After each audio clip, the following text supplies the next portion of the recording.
Okay, let's see. It says we're live.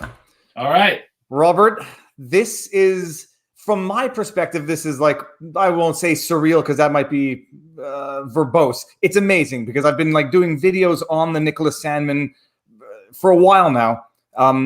And I actually only recently put together that you were the attorney in the background in the Alex Jones deposition when the lawyer said, Mr. Barnes, can you please tell this other lawyer not to interfere? I only recently put that together.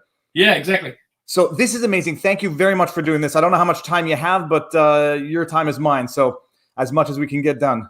Absolutely. I'm good to go. Okay. So we'll wait. It takes a little while for people to get in, but we'll start with the generalities. And I'll preface this by saying, it's a live stream. Everyone get your questions in. If you have questions, we'll do our best to get to them. The format's a little different than typical videos, but it's going to be phenomenally interesting. Robert, starting from the beginning, for those who don't know who you are or don't know you personally, just explain who you are. Sure. So I do a sort of a wide range of political kind of cases. People describe me as a constitutional lawyer, criminal lawyer, civil lawyer, trial lawyer. I'm a little bit of all of those. What unifies my cases is a lot of them have a political context, and a lot of them, pretty much all of them, my clients are usually the underdog. Even if they're someone that may have wealth and fame like Wesley Snipes or be prominent like Alex Jones, that in the nature of the case that they're in, when I'm hired to represent them, they are usually the underdog. So, Wesley Snipes is up against the entire United States government. Alex Jones is aligned against a wide range of big, powerful plaintiffs firms who want to do what they want to do. So I think the context of it is I do a lot of underdog representation across the country. Probably got most prominent representing Wesley Snipes, but before that represented Ralph Nader and a wide range of people across the political spectrum, from the left to the right. In fact, I was more well known for representing people on the left. But in the Trump era, where things have gotten a little crazy here in the U.S., I've ended up representing a lot more people on the right because they've been targeted more by the legal system. But a wide range of people, wide range of context, wide range of cases. And then I have a side hobby of sports betting and political betting that became a little, had some fame attached to that because I had a big bet on Donald Trump in the 2016 election over in Britain. And so that's been the nature of it. It's amazing, actually. And we'll get into that briefly. The one thing I kick myself for is that I wanted to put $1,000 on Trump, not out of political preference or anything. I just saw the odds. I saw the futures that were floating around, and it was, I kicked myself for not having done it. And I remember watching the New York Times prediction was like 99% Hillary Clinton the morning of. And I was saying, just as it shifted to 50% and then was 9%, I was like, the haul that people could have made if they had taken a chance, it was like the odds were disproportionately stacked in favor of an underdog bet. Okay, before we get there now, if I may ask you, just like family-wise, how many, you have any siblings? How many kids? Sure. So my family's originally from Rhode Island and New Hampshire. I grew up in Tennessee. They moved to Chattanooga before I was born. I have four older siblings and one younger sibling, one older brother, three older sisters, one kid sister. My older brother is a philosophy professor in upstate New York. My older sister is a law graduate, and her husband is a judge in Tennessee. Another sister does social work. Another sister does accounting work. And my little sister is a cook out here in Las Vegas, actually. She had a restaurant for a period of time out here. So where I am usually located, though not always. So it's a big family. Father passed away when I was young. My mother passed away a few years ago. Grandparents have all passed on. So it's just us siblings that get together, but a lot of nieces and nephews, and then some grandnieces and nephews. So it's all good and fun when we get together. Amazing. And you're the only lawyer of the six? No, my sister Brenda is also a lawyer, but she's not actively practicing. So I remember I went to her law school graduation, and my brother and I decided we should just stand up the whole time because of the 27 different academic awards. She won like 23 of them. It was like her name every single, and she's the humbler type, so she hadn't previewed any of this for us. So we had no idea how well she had done. Finished number one in her class and the rest. But the nature of corporate law and the legal practices can be tough in the United States. And disproportionately, a lot of the smarter women I know get out of legal practice. They don't like its contentiousness, its divisiveness. It can be unduly and unnecessarily nasty, which is unfortunately. It's a downside to it that I don't enjoy either. You saw a glimpse of it, and you discussed part of it in the Alex Jones deposition. It's just there's no real need for lawyers to get into wrestling matches with each other, but it's just the nature of the animal sometimes these days. And American litigation, I think, brings it out a little more so than European cases and Caribbean cases and Canadian cases that I've been attached to as outside counsel. So she is not practicing now. She does librarian work, a wide range of other work, very, very smart.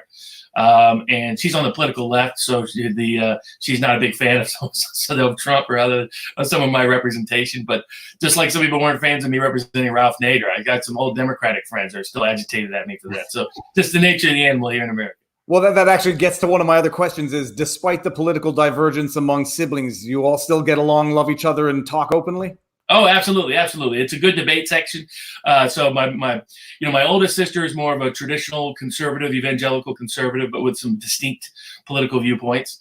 My sister Martha's in between. She goes back, and she's someone who could have voted for both Bernie and Trump, but would be bothered by things like the Access Hollywood tape.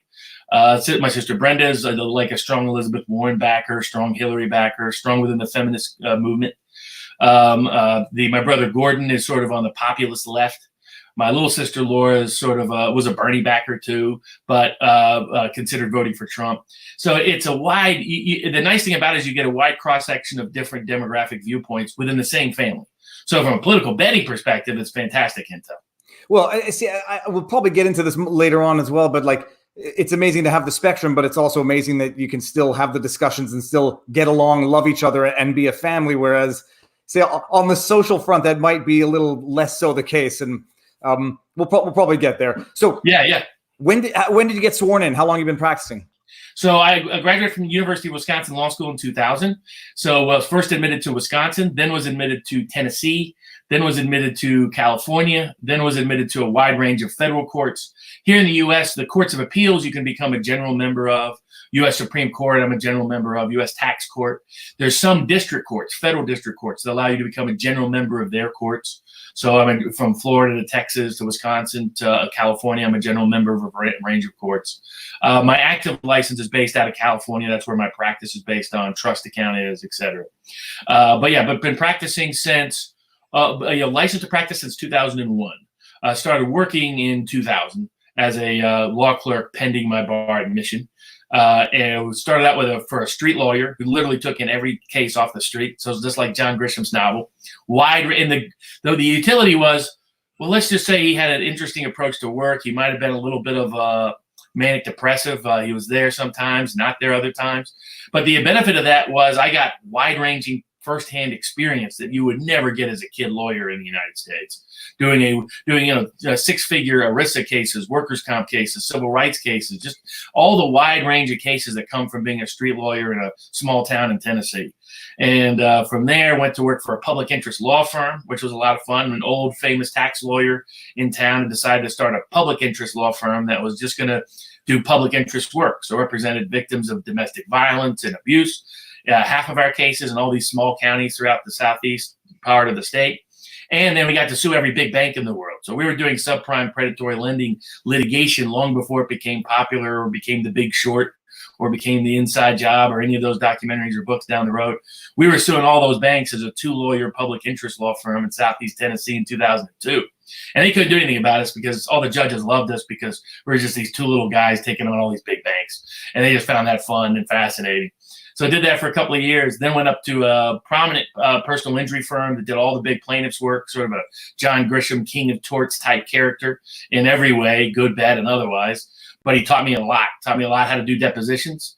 He taught me a lot. If the other lawyer in the Jones case had been tutored under him, he would have known how to do a deposition. That would have been effective and not just been for PR purposes. And so I think it's the same dynamic. There's a real art form to it that really most lawyers don't grasp, that you're there to gain admissions. You're not there to make a point, stage a case. You're not live on TV and the rest. And then from there, I went to work for a criminal tax lawyer that did a lot of political cases, and then started my own firm in 2011. So almost 8 years ago. Amazing. All right. And before you studied law, did you do an undergrad? Yeah, I did. I was originally at Yale. I was a scholarship student at Yale. I'd been a scholarship student at the Macaulay School, a preparatory school in Chattanooga, where Ted Turner and Pat Robertson and some other people had gone. Used to be a military Southern preparatory school back in the day. And so what we did from there is I got a scholarship to Yale. When I was at Yale, Yale decided that they wanted to change their financial aid policies, basically to screw over poor kids. So I decided to protest, didn't get the attention, the degree to which we needed. So I decided, though we got a lot of favorable attention from the then editor-in-chief of the Yale Daily News, David Lionhart, who's now an economics editor at the New York Times, and we debate politics and everything else today, but he's a very nice guy, very sharp guy. But the administration was still going to go forward with its policy changes. So I left the university in protest, hoping that that would get real attention and shake people up, and it did. Because everybody was shocked, who leaves Yale, especially what kind of poor kid leaves Yale. That was insane. So, and all the old lefties at the university rediscovered their conscience, started discussing it in their classrooms. And within a year, Yale University changed its policies back to the need-blind admissions, need-based financial aid policies, where they were not going to discriminate against poor kids. So went back home to Tennessee, UT Chattanooga, had a great old lefty populist professor there, Larry Engel, who I'm still in touch with, old school Quaker. He called himself the founder of the Redneck Anarchist Club. So, a fascinating guy, taught me a wide range of ideas from a wide range of spectrums. Then while I was there, I did a lot of political campaigns. So I used to manage campaigns back in the day. And it was similar to my legal practice. It was all underdog campaigns. It was people who weren't supposed to have a shot, people who were supposed to be completely outside of it. And I gave them a shot, made them competitive, got them a range of tangential benefits. Even if they didn't win the election, they won a lot of other things that went with being competitive in an election. So that's what I used. And then also worked for a software company developing a software product back at the beginning of Silicon Valley. I was so out of it back then when I didn't know, I was so out of that industry that when I first went out there to San Francisco, people kept telling me, well, what's VC going to think? And I was like, why do they keep talking about the Viet Cong? I was like, I didn't understand this VC language at all. I had no idea this meant venture capital. That's how novel I was to it. But it was fun to be part of it and to see it and witness it. So I did that for a year or so and then went to law school. Amazing. Now, I'm going to just do one thing just to explain how we're going to do this. Nate Brody, thank you very much for the super chat and the question. We'll get to the questions at the end because I don't want it to throw off the timeline or the way the progress here, but we'll get to the question. If I forget, somebody remind me, but I won't forget, although I might forget. And how did you decide you wanted to go into law before we get into the meat of this? How do you know you want to be a lawyer, and what was the transition? As a kid, I grew up loving Perry Mason, Matlock. I still wear seersucker suits in some of my trials if it's a big trial in honor of my mom's love of Perry Mason and Matlock. So I grew up with that sort of background from the Southern lawyer tradition, where you kept seeing lawyers pop up in Southern political history, where you kept seeing lawyers show up in ways that were significant to civil rights, significant to major cases, significant to politically changing the equation, protecting core constitutional liberties, standing up for the little guy. So all of your like John Grisham idealistic characters, I grew up on in the sort of Southern lawyer literary culture, if you will, TV, film, and otherwise. And so from that, I always thought, I want to be a lawyer, advocate in the courtroom, all the rest. If I had to do it all over again, I would probably actually go be a medical doctor, because dealing with judges and other things and dealing with adversarial counsel in America I dislike contentiousness. I'm like a good warrior who hates war. So that part of it has been less than fun. But other aspects of it have lived up to expectations. The ability to make a difference, to make sure somebody's voice is heard, even when all the odds are stacked against them, are something I enjoy doing. Okay, and we'll touch on this before we go anywhere else. When you represent people who, the underdogs, typically in the U.S. system, not to be crass, it means the financial underdogs, because people who have the money can fight the wars. Right. As an attorney, you take on those files. What do you do? Do you do it on contingency, part hourly? I mean, how do you make sure that you can stay afloat while you continue to do this?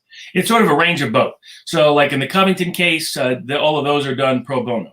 So usually half of my cases each year are either pro bono or contingency fee driven. So success fee driven. I've always been a big believer in being success fee driven. So even in the cases where the clients are paying me, I always want to be an investment. I always want to say at the end of the day, they look at how much they spent on me and then versus how much they saved because of me. I want that savings to be more than the spending.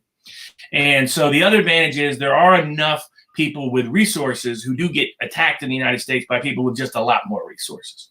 So, Alex Jones's audience supports him. He has resources, just nowhere near the comparison of all the people coming after him do.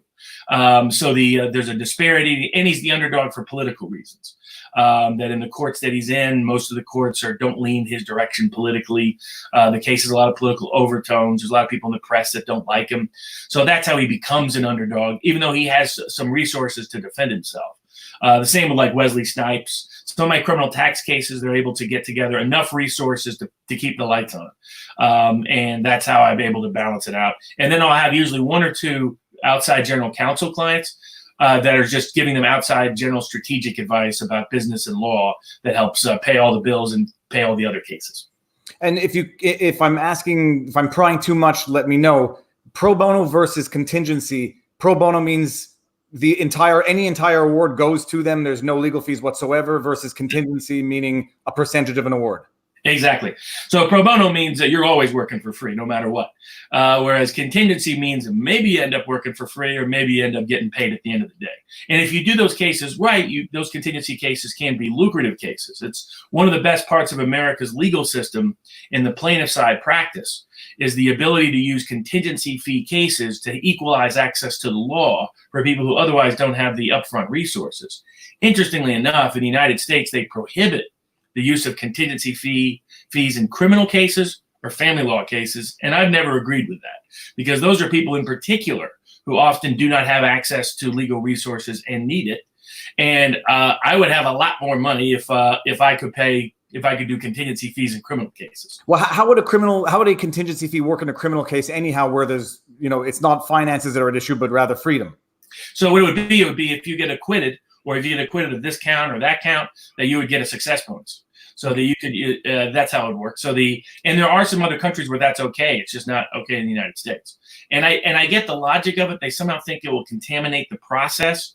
But what it really does is it makes it impossible for your blue collar person, your middle class person, to afford criminal tax counsel or criminal counsel in any criminal case of any high profile.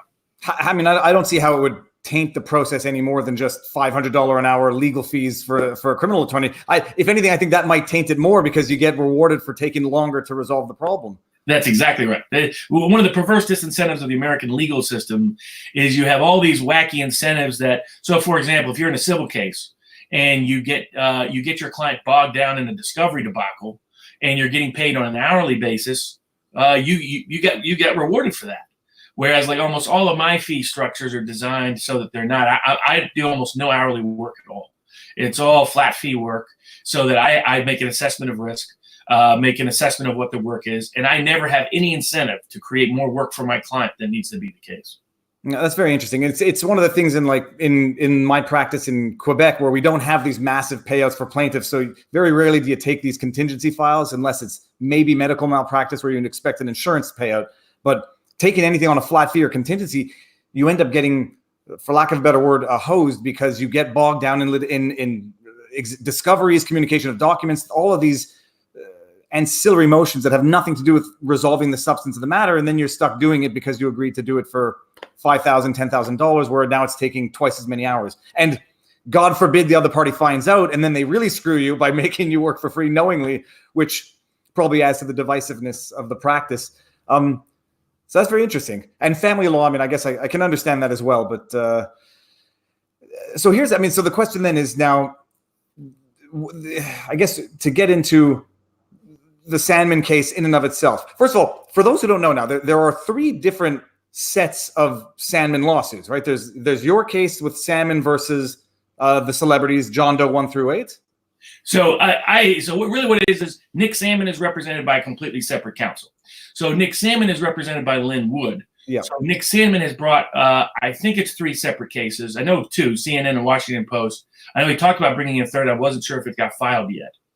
And then we brought a case on behalf of 8 Covington families. I think it's now up to 10 Covington families, against about a dozen defendants, including a range of celebrities, media personalities, politicians, etc.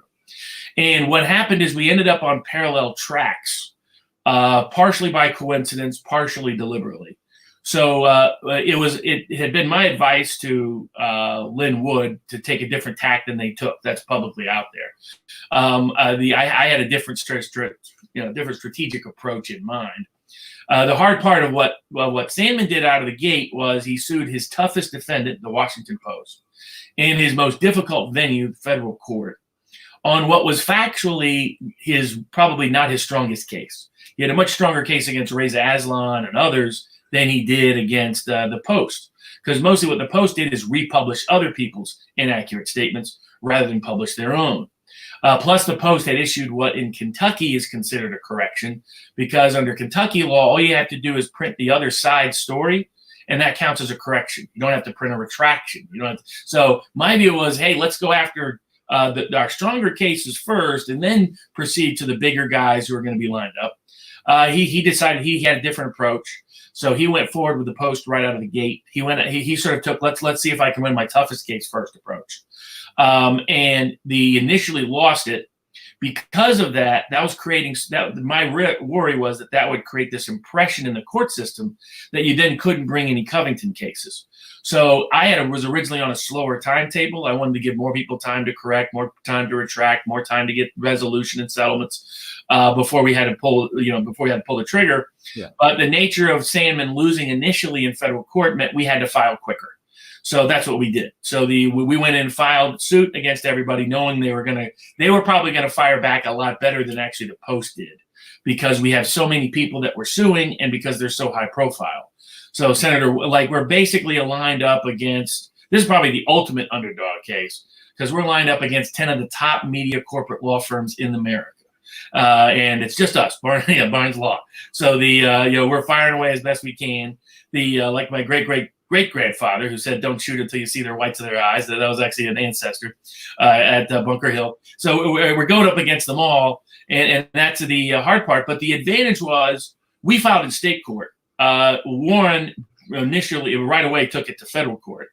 I didn't mind that too much. I think the case ultimately belongs back in state court. But the advantage it offered was it allowed us to brief these issues in addition to Sandman, who had brought a motion to reconsider. And for the reasons that you had previously articulated, there were real problems with what the judge originally did in that order. Well, I wasn't a fan of the way in which Sandman's counsel had decided to approach the case. That's his prerogative. I did think the judge still got it wrong when he made at least parts of his ruling, particularly of and concerning. He misunderstood that entirely. And a great contrast is to contrast what's happening in the Covington cases with what's happening in the Alex Jones cases. The court systems are responding in polar opposite ways. Because you have one case where everybody admits Alex Jones made no statement of and concerning a specific person, not even in controversy. And yet the courts are finding reasons to have the cases go forward. Yet here he had in Covington, there was reason to believe it was of and concerning and other aspects of the case. So long answer to the short answer is that because of what happened in Sandman, we needed to get active earlier. We wanted to get in front of whether it was state court or federal court earlier so that we could get our side of the argument heard and fuller briefing done. And it was in that context, the judge was seeing all of our briefing at the same time he was seeing Sandman briefing, and he cited a lot of our arguments in overturning part of Sandman's case and reinstating that case against the Post. Okay. Because I think he realized he'd gone a little too far. Plus, I think he's shocked a little bit. This is speculation at this point, but my guess is that any judge would be shocked at the scope of what happened in Covington. If you just skim the story headlines, you might have thought, oh, they just got a little story wrong up front. And, there's some things the kids did that could be controversial, et cetera. Not the degree to which movie directors were showing them being put through shredders and things like that. I don't think they fully, and who these people were.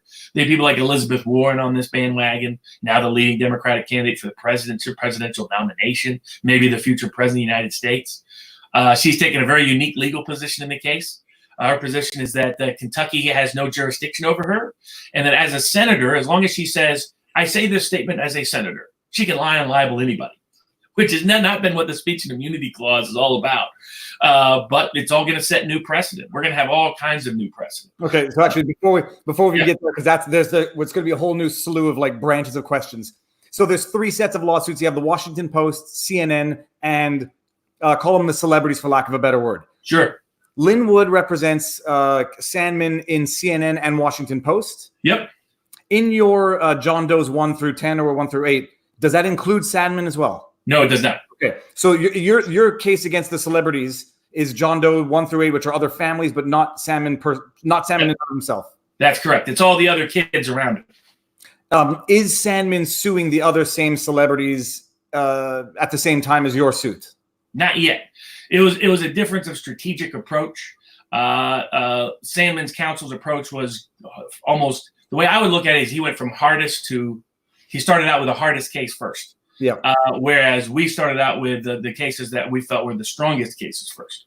And so he has sent correction letters to all of those individuals, but to my knowledge has not sued. I should note, there's also now a fourth set of suits brought by other Covington plaintiffs against Kathy Griffin and others that are pending in state court.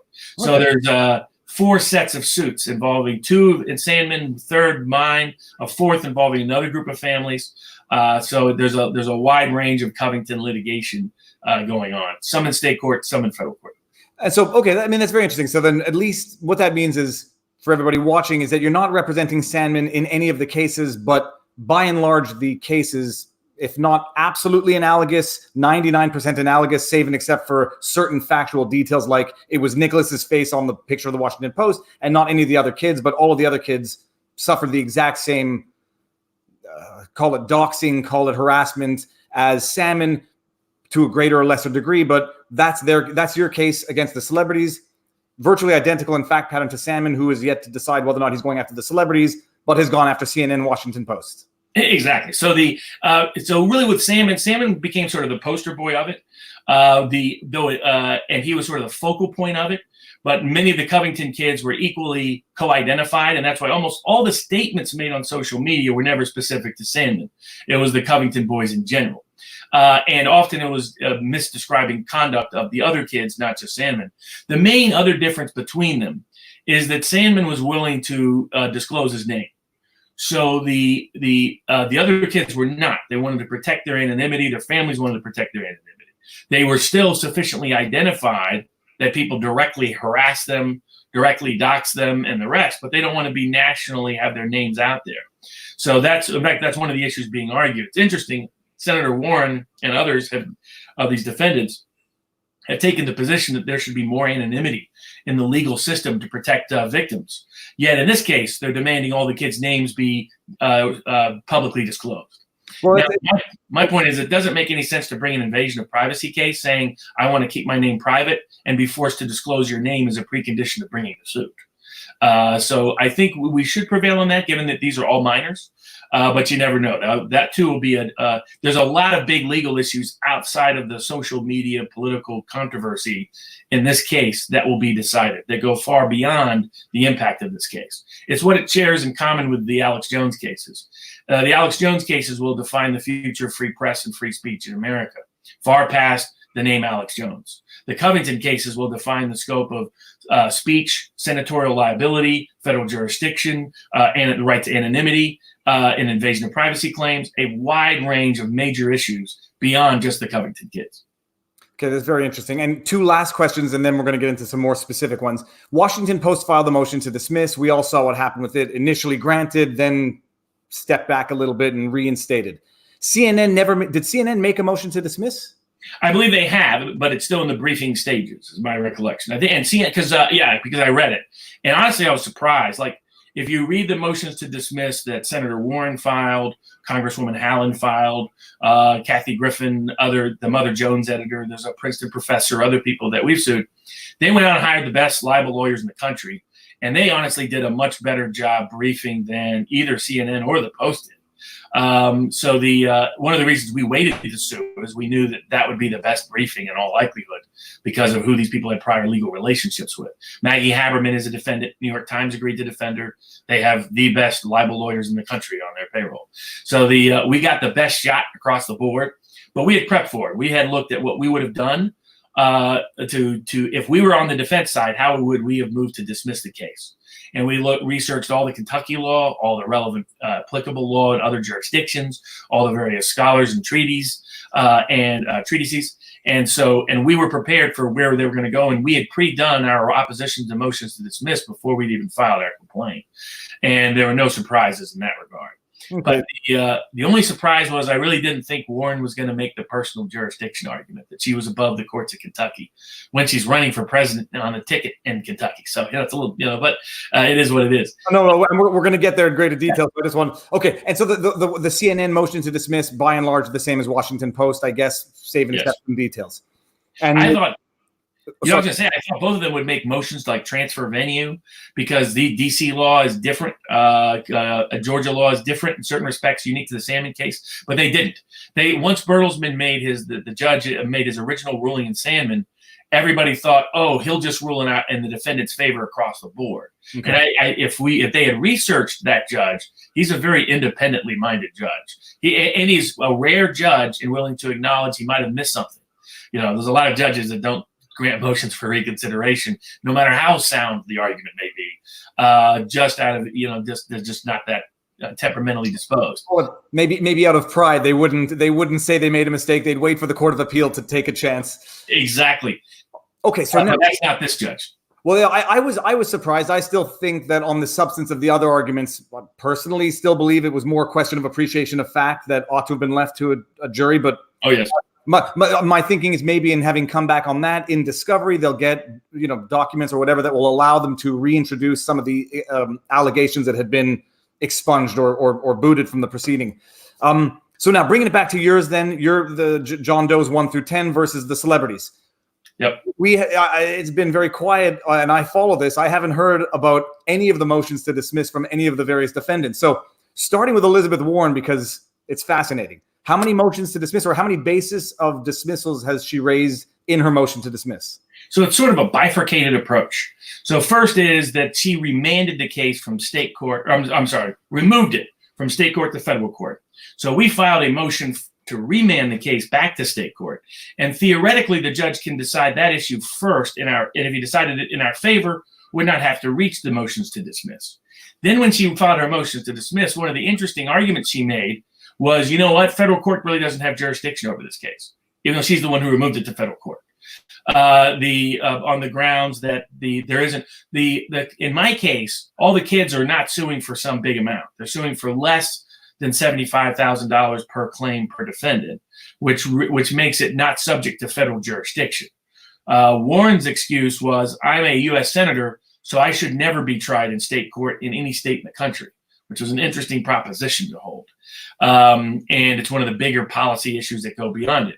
But yet, for her motion to dismiss, her argument is, there's not enough amount in controversy for this court to decide the case. So she makes some slightly contradictory arguments. She makes a personal jurisdiction argument. She argues that she can only be sued in Massachusetts for her statements, even though her statements were made on Twitter to Kentuckians who follow her on Twitter. And usually under libel law in America, it's where the injury occurs that the personal jurisdiction occurs, as long as the person knew or had reason to know that they were going to be causing injury in that jurisdiction. But that's the first challenge she brought up, was personal jurisdiction. A corollary was subject matter jurisdiction on this contested issue of whether the federal court should or should not be involved at all. Her third argument is a form of immunity. She argues that what she did in her official duties as a United States senator, because she used the Twitter account that she calls her senator's Twitter account. So that's a purely personal decision. And that and her view is, if you extend it logically, is that a federal politician can say anything they want about anyone they want, even if it's libel, a tort, invasion of privacy, infliction of emotional distress, invasion of false light, any of those kind of claims. As long as she says, I hereby say this as a United States senator. My ex-husband is a criminal and a fraud. All of a sudden now her ex-husband, you get elected to Congress, and now you can libel your neighbor, you can libel your business partner, you can libel that guy down the street that you never liked. That's the scope of what your argument is. So it's the broadest expansion of that argument ever made in the history of U.S. law. So it will be an interesting aspect. And all of those are distinct and unique and separate from the Post and CNN arguments. Then they also parallel the CNN and Post arguments, but make actually a slightly more refined version of them. They make the same, what I call colloquium, the oven concerning component. They're like, yeah, we make statements, but we didn't name the kids. And because we didn't name the kids by name, we shouldn't be able to be sued for libel or defamation or any other tort. And our counter to that is they specifically identified them by photo in the attached images they tweeted to. So that's the same thing. And in Kentucky, the law is nice. It says all that matters is, do your friends, do your family members, do your people in your community, do they know these stories about you? There was a famous Kentucky case where they told a story where they never identified the guy, but they said he had slammed this other kid's head into the ground and helped kill him. Turned out that was completely false. He was in a wrestling match. He sued, and the press's argument was, hey, we never named the kid. Because he's a kid, we didn't name him. And the Kentucky Supreme Court said, no, that doesn't matter. Everybody knew who the story was about within his community. And that's what libel references and protects against. Your reputational interest amongst those who know you.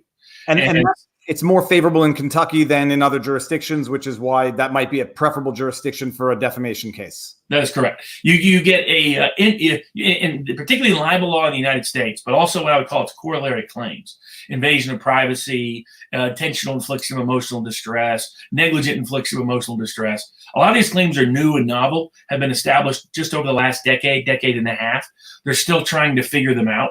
They were claims that originally were predicated on being able to control the labor of your child. And so, how does that work in the modern age, in the modern tort age? So things like that. So you get a wide sort of, so a lot of them are new and a lot of them are interesting, and you get disparities between the states. Kentucky doesn't have an anti-slap law, so the media can't use the power of or the threat of legal fees against you as a means to deter you from seeking remedy. And that's one of its big differences. Another is it's got clearer law on the of and concerning component that favors plaintiffs than some other jurisdictions. Okay, very interesting. And I just pulled up someone's comment who said Elizabeth Warren, no one is above the law statement. A funny thing is about the Twitter tweets.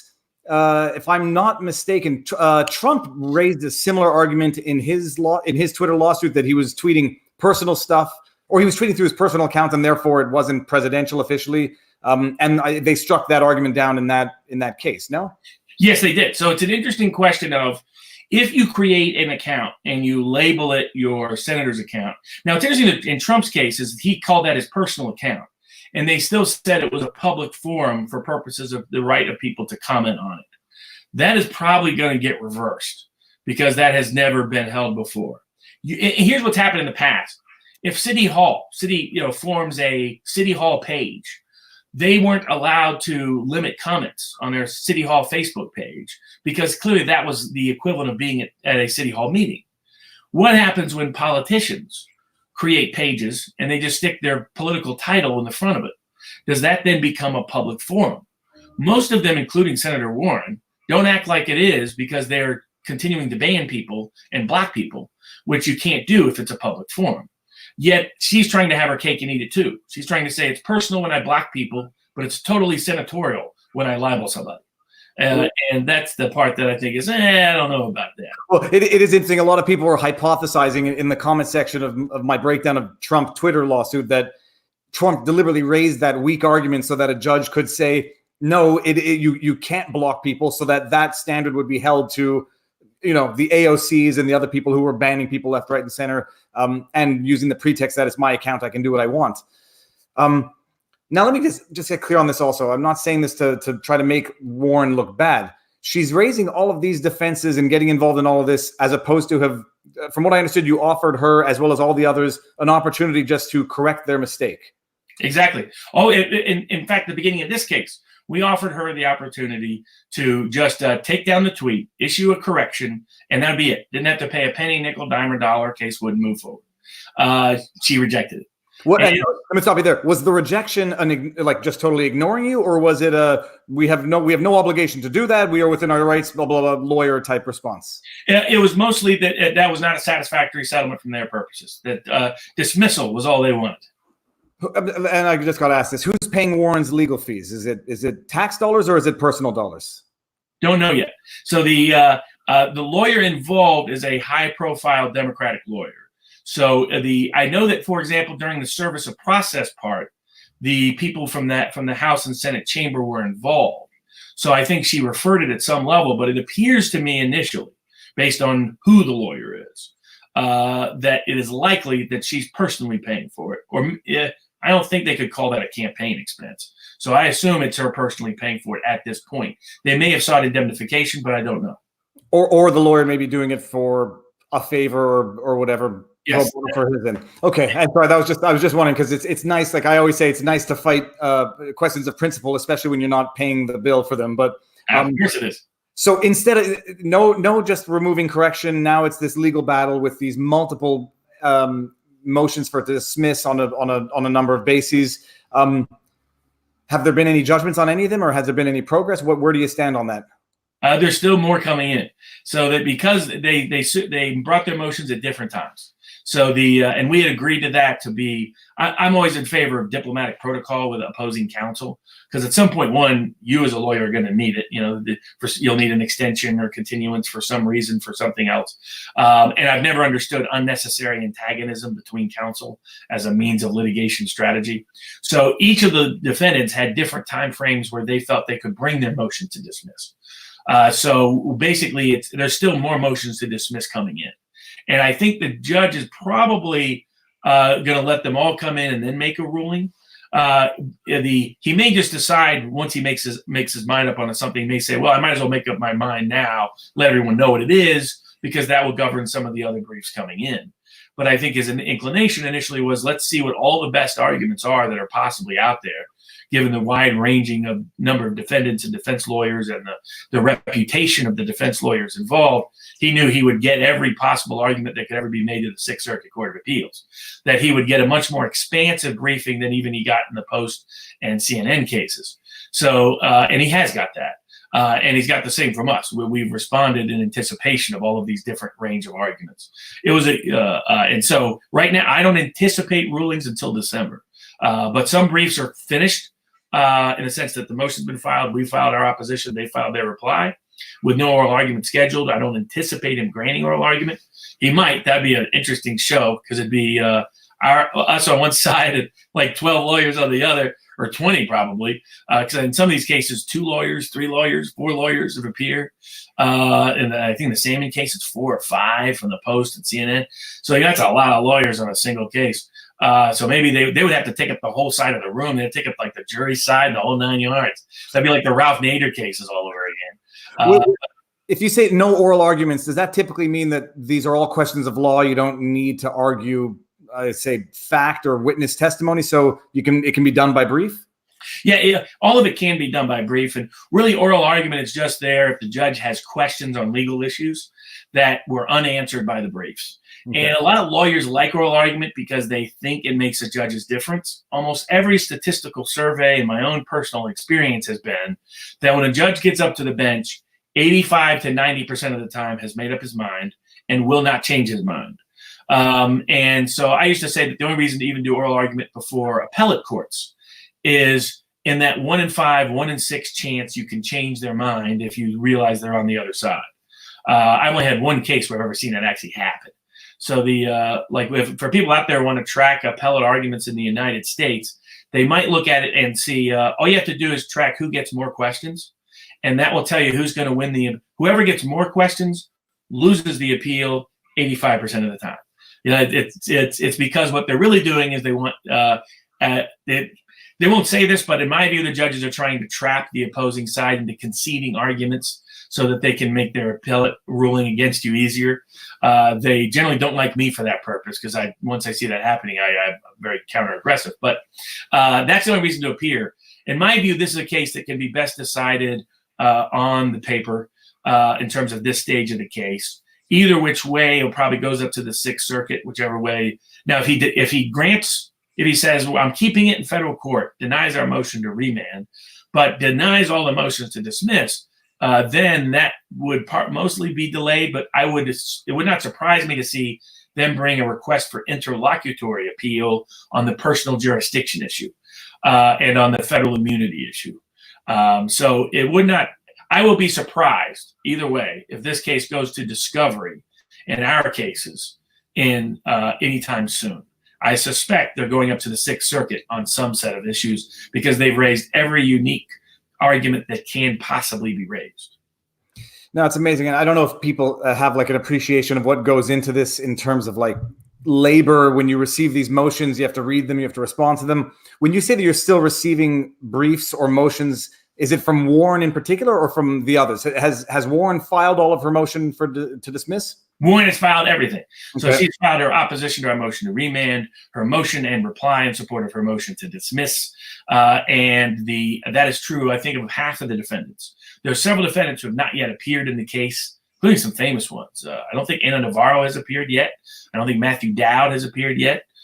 So maybe I'll have to drop by ABC Studios and make sure they got copies. Well, as of what point for not appearing can you register or go for judgment against them by default? We could already do that.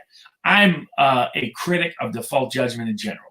I've always disliked it, unless the person's like, hiding out, has fled the country, something like that. I had a case where the person died, so there's default judgment against the entity. But other than that, I hate it. So I usually give them every opportunity to possibly appear. So we'll just go back and make sure they get the suit, get copies of the suit, find other ways of getting people to reach them. They've all responded to me at different times on Twitter, so maybe I'll just remind them, hey, by the way, you've been sued. So let's see, something like that, and do it. And for all of them, what all the families still want is just people to issue corrections and deletions of the offending wrong aspect, and just corrections so their kid's future is protected. None of my clients at all are looking for a lottery ticket or looking for a big payoff. And the last thing they want is more fame. They're tired of fame in general as it relates to this matter. Yeah, and if I may, is it in this particular case one of the reasons why you might be reluctant to get a judgment by default for failure to appear against some defendants? Might the judge say, "I'm not even giving you one anyhow," because if you get one against them by default, but the others succeed on their defenses on similar bases, you're actually going to have contradictory judgments to some extent on the same questions of law? You could, and they could make arguments about that on their default. But typically, the way the judges, federal judges in particular, don't like lawyers or parties who don't appear in a case. And if there's not a strong reason for them to not appear in the case, they won't give them the benefit of the doubt of other defenses raised by other defendants. They'll issue the default judgment, make them come in and correct it, and often hold it against them because they see it as an insult to their court authority. That especially that prominent, famous people didn't take the time to appear in a case a lot of people knew about. So if I wanted the default judgment, I could definitely get the default judgment at this stage. Now they could likely get it set aside, but it's not their approach we're taking because I don't want there to be any theory out there that this was procedural shenanigans or political play. This was about just getting the media to not get excessive in these kind of cases and not join social media lynch mobs, but to stop social media lynch mobs when they start to go nuts. You could also, I presume, get permission to serve by Twitter or by social media if you needed. Yes. Yeah. These days you can't. These days, I mean, there was always publication and those, like you could stick in the local newspaper and stuff like that. But they're increasingly allowing notification through social media because of how prominent and accessible, and in fact, how well it works. People often get the best notice through social media these days. Well, that's how you and I got in touch. It's totally cool. Exactly. It's because what is people are following it more easily. And whereas a lot of times their email stuff goes to spam, sometimes their mail stuff gets filtered through as some sort of spam junk mail. So that's why it's easier often to reach them through social media than other mechanisms. So it's amazing. Now you haven't gotten anywhere near the substance of the debate with any of the defendants yet. No. Elizabeth Warren's motions to dismiss, jurisdiction, immunity. Immunity, it's a very interesting thing. Like the precedent that she would even want that to set, that the immunity would be to tweet out what has become demonstrably false information, that politicians have that immunity, and at the same time hold that against other politicians anyhow. But yes. Very, very interesting. Now, I guess the other question is, I know you sort of addressed it, but why only ask for $75,000? Why not eliminate that jurisdictional issue and just ask for $1 million, which by American standards would be totally reasonable? I mean, because for these families, it was important that the world know they're not bringing these claims to try to get rich off of something. They're not looking at it as a lawsuit, as a lottery ticket. They come from conservative Catholic backgrounds. They're big on redemption as a way of life. They thought what happened to their kids was horrendous. but they wanted to give everybody out there the benefit of the doubt. That's why when they initially retained me, said, give everybody 48 hours just to correct and retract, and none of them will be sued. And tons of people who would have been sued, who could have been sued, were not sued for that reason. All the institutional press, for my client's purposes, issued the correction that we wanted to be issued. That includes the New York Times, the Washington Post, the CNN. They were satisfactory for our purposes. They weren't for Sandman's purposes, but they were for our clients.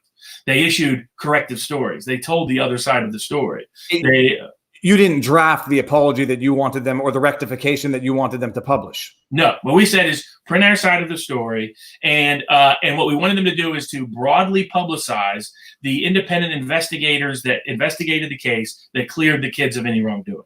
And Washington Post put that on the front page. New York Times put it on the front page. Reuters and AP put it on the top of their wire service. CNN put it on the front page of their website and as a front headline news story. So that was what we wanted, because that was for Sandman, he needed something more because of how he got hit and the way he got hit, deservedly so. But for our clients, it was make it clear that the Covington Kids as a group did nothing wrong. That those and the investigators said so, run that story. And because that meets their future needs for most of the issues.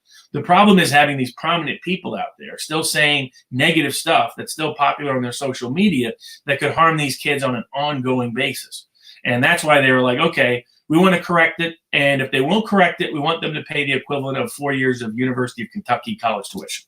Because that was sort of the goal, was to take away these kids' ability to go to college of their choice by a lot of the people in the social media lynch mob side of the equation. So anybody who led or was a key leader in that social media lynch mob can pay $50,000 per kid, which is about the cost of a Kentucky 4-year university tuition here at University of Kentucky at Lexington.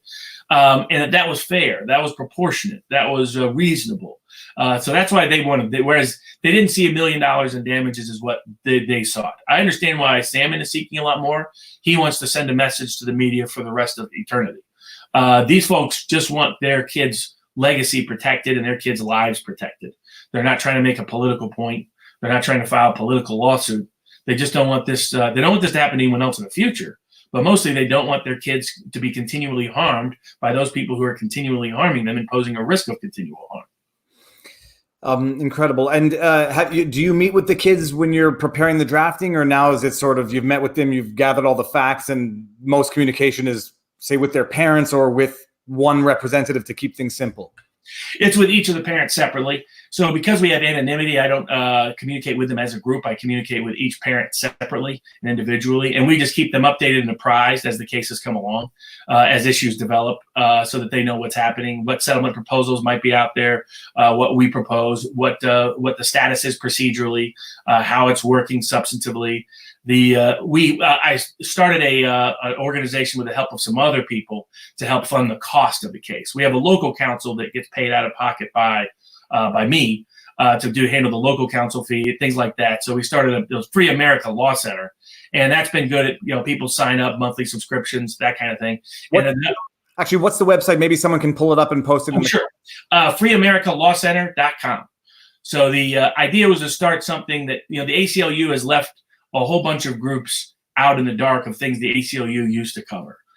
So a lot of First Amendment issues, constitutional issues that used to be covered by a wide range of organizations. Now, only if you're on the left do they cover it.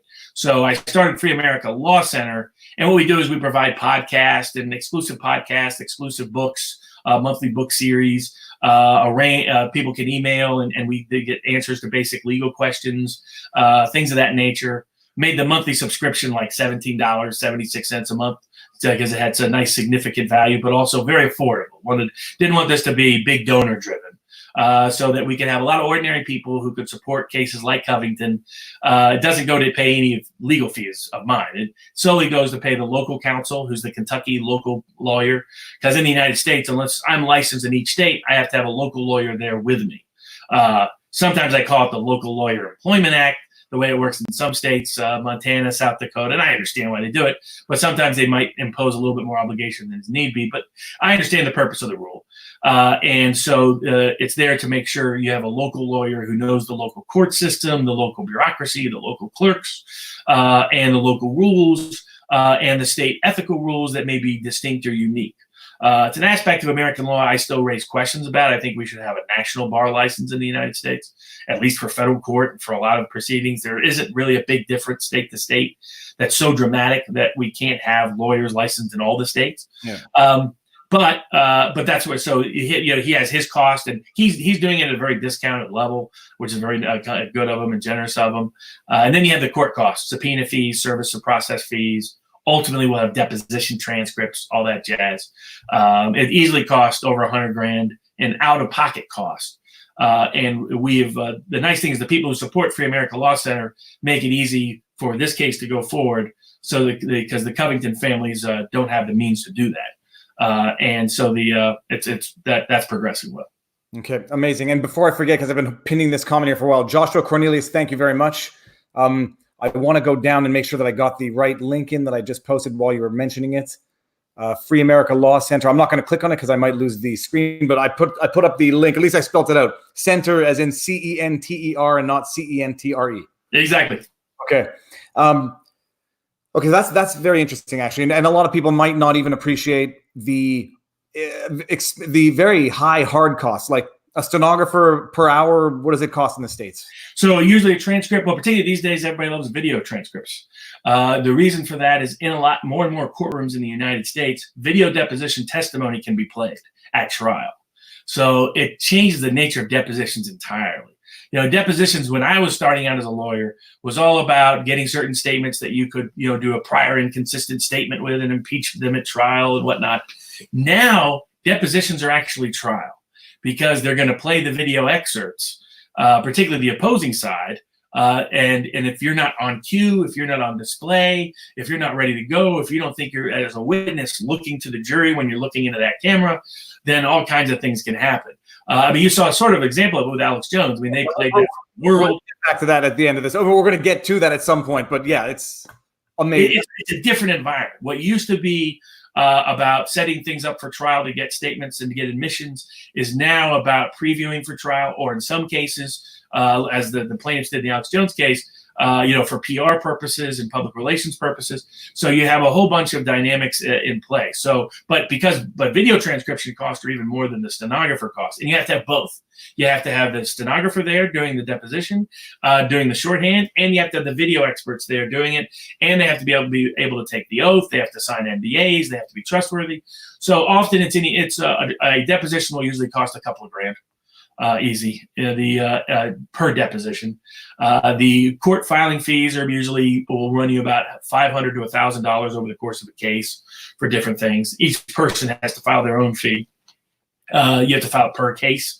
Then you have service of process fees, which range from $250 to $1,000 for each subpoena you issue, for each summons you issue. So that's how it accelerates quickly. Then you get expert costs. Then you get document management costs if you have expansive or extensive document management involved. So these cases easily get into the six figures no matter what. It's hard to avoid that unless you've got a very simple who shot John, 2 witnesses, no emails, no documents, no transcripts, beyond 2 depositions. Unless you got a real small, simple, almost a small claims case, you're going to be looking at least 5 figures in the United States these days. And for a case like this, 6 figures. Yeah, it's amazing. I'm not sure that most people fully appreciate the hard out-of-pocket the expense costs, because the whole process itself is madness. Are you suing Nathan Phillips? No. And I went back and forth on that. Clearly good grounds to sue him. I think he orchestrated it to a wide degree. I think it motivated the judge's decision in part, seeing the scope to which this guy had a bad history that the Post could have caught very quickly. But at the end of the day, he didn't have the big platform. And it was like, what's the problem for these kids that they face? It's not Nathan Phillips having a personal opinion about them. That doesn't matter too much. What's the problem kids in their position in the future face? It also won't be the Nathan Phillips of the world. Because the Nathan Phillips of the world, you probably can't deter. They're going to do what they're going to do. Whereas who you can deter is prominent politicians who want to run for president, prominent members of the media, prominent celebrities. Those are people you can say, hold on a second, I don't want to get sued like the Covington case happened. So before I light my torch and grab my rope and lead the mob down to Jussie Smollett's house, I better make sure that what I'm doing is correct and factually correct. So that's where I didn't see Phillips as a focal point or target. Also, from a judgment perspective, I am highly confident that he is probably judgment proof, principally. I don't get the impression. So you'd be suing him simply for the symbolism of suing him. And last but not least, I generally don't like suing people that, even people I think are annoying and nuts and did bad things, where they don't have the means to even defend themselves in court. I have doubts that he does. So that's just not my MO. Yeah, I mean, I can also imagine there might be an optics issue in terms of looking like it's now the victims potentially going after someone who could be perceived as a victim. I know a lot of people are going to take issue with that, given what he said and what he did. But on the grand scale of the optics, he might still nonetheless play a big victim card that might not make the plaintiffs look good. Yes. Has he been called into warranty by any of the defendants, or is there that process in the States? Nope. They could have brought a third-party contribution claim, though it would be tough on the nature of these claims to do so, but they have not.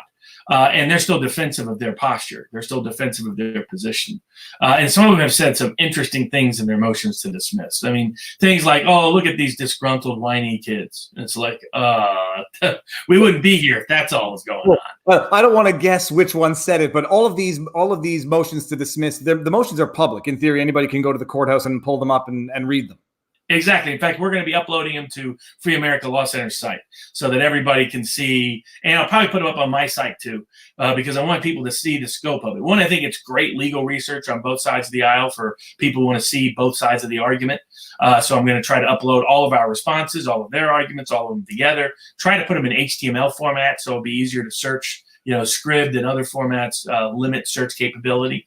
And so we're going to be doing that so that people can either go to the Free America Law Center site or Barnes Law site, and they'll be able to pull that up and find it and track it in live time. We're going to start to getting up the day after, the next day, because the arguments are, I think they would be, if you're anyone who's teaching law school today in America, great arguments out there. This is a live case to see in live time what the strongest arguments on both sides are about big issues that govern these kind of cases. It's amazing. Actually, I'll just introduce Barney the Vlawg dog. Someone wanted to see him earlier. Okay, now you might have to go away because you get distracting. What's the most preposterous thing that anyone has raised or said in their motions to dismiss? To me, it is still Senator Warren in having the chutzpah to say, one, Kentucky state courts are beneath me. I'm a United States senator from Massachusetts. And number two, to say, I'm a senator, and as long as I'm a senator, and as long as I say it as a senator, I can lie about anybody I want anywhere in the country. I can invade anyone's privacy that I want to. I can inflict emotional distress that I want to, because there's no limits to what she's saying. She's saying that if she says it as a senator, she's immune, period.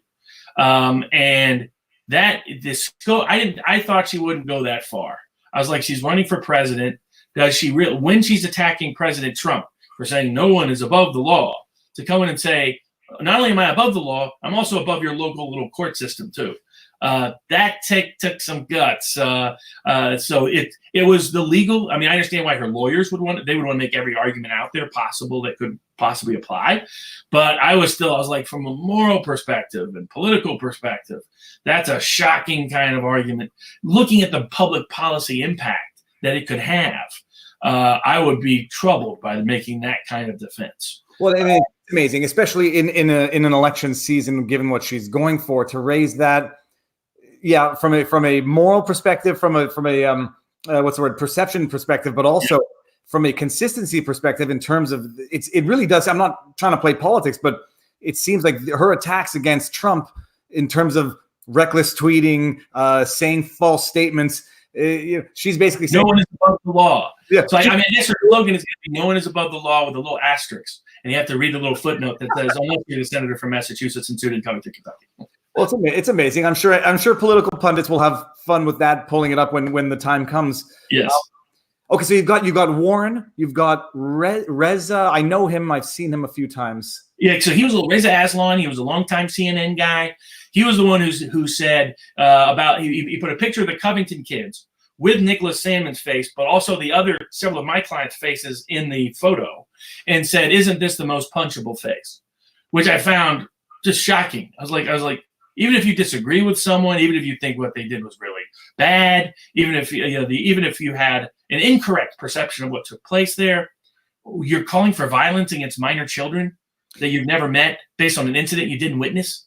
I mean, where is the sanity limit? Well, this is going to be one of the defenses on the merits, I presume, when they get there, if Reza hasn't already raised it, is that it's an internet figure of speech. It's a meme. It's a subreddit. It's not to be taken literally. It's a metaphor for having an annoying face, and therefore,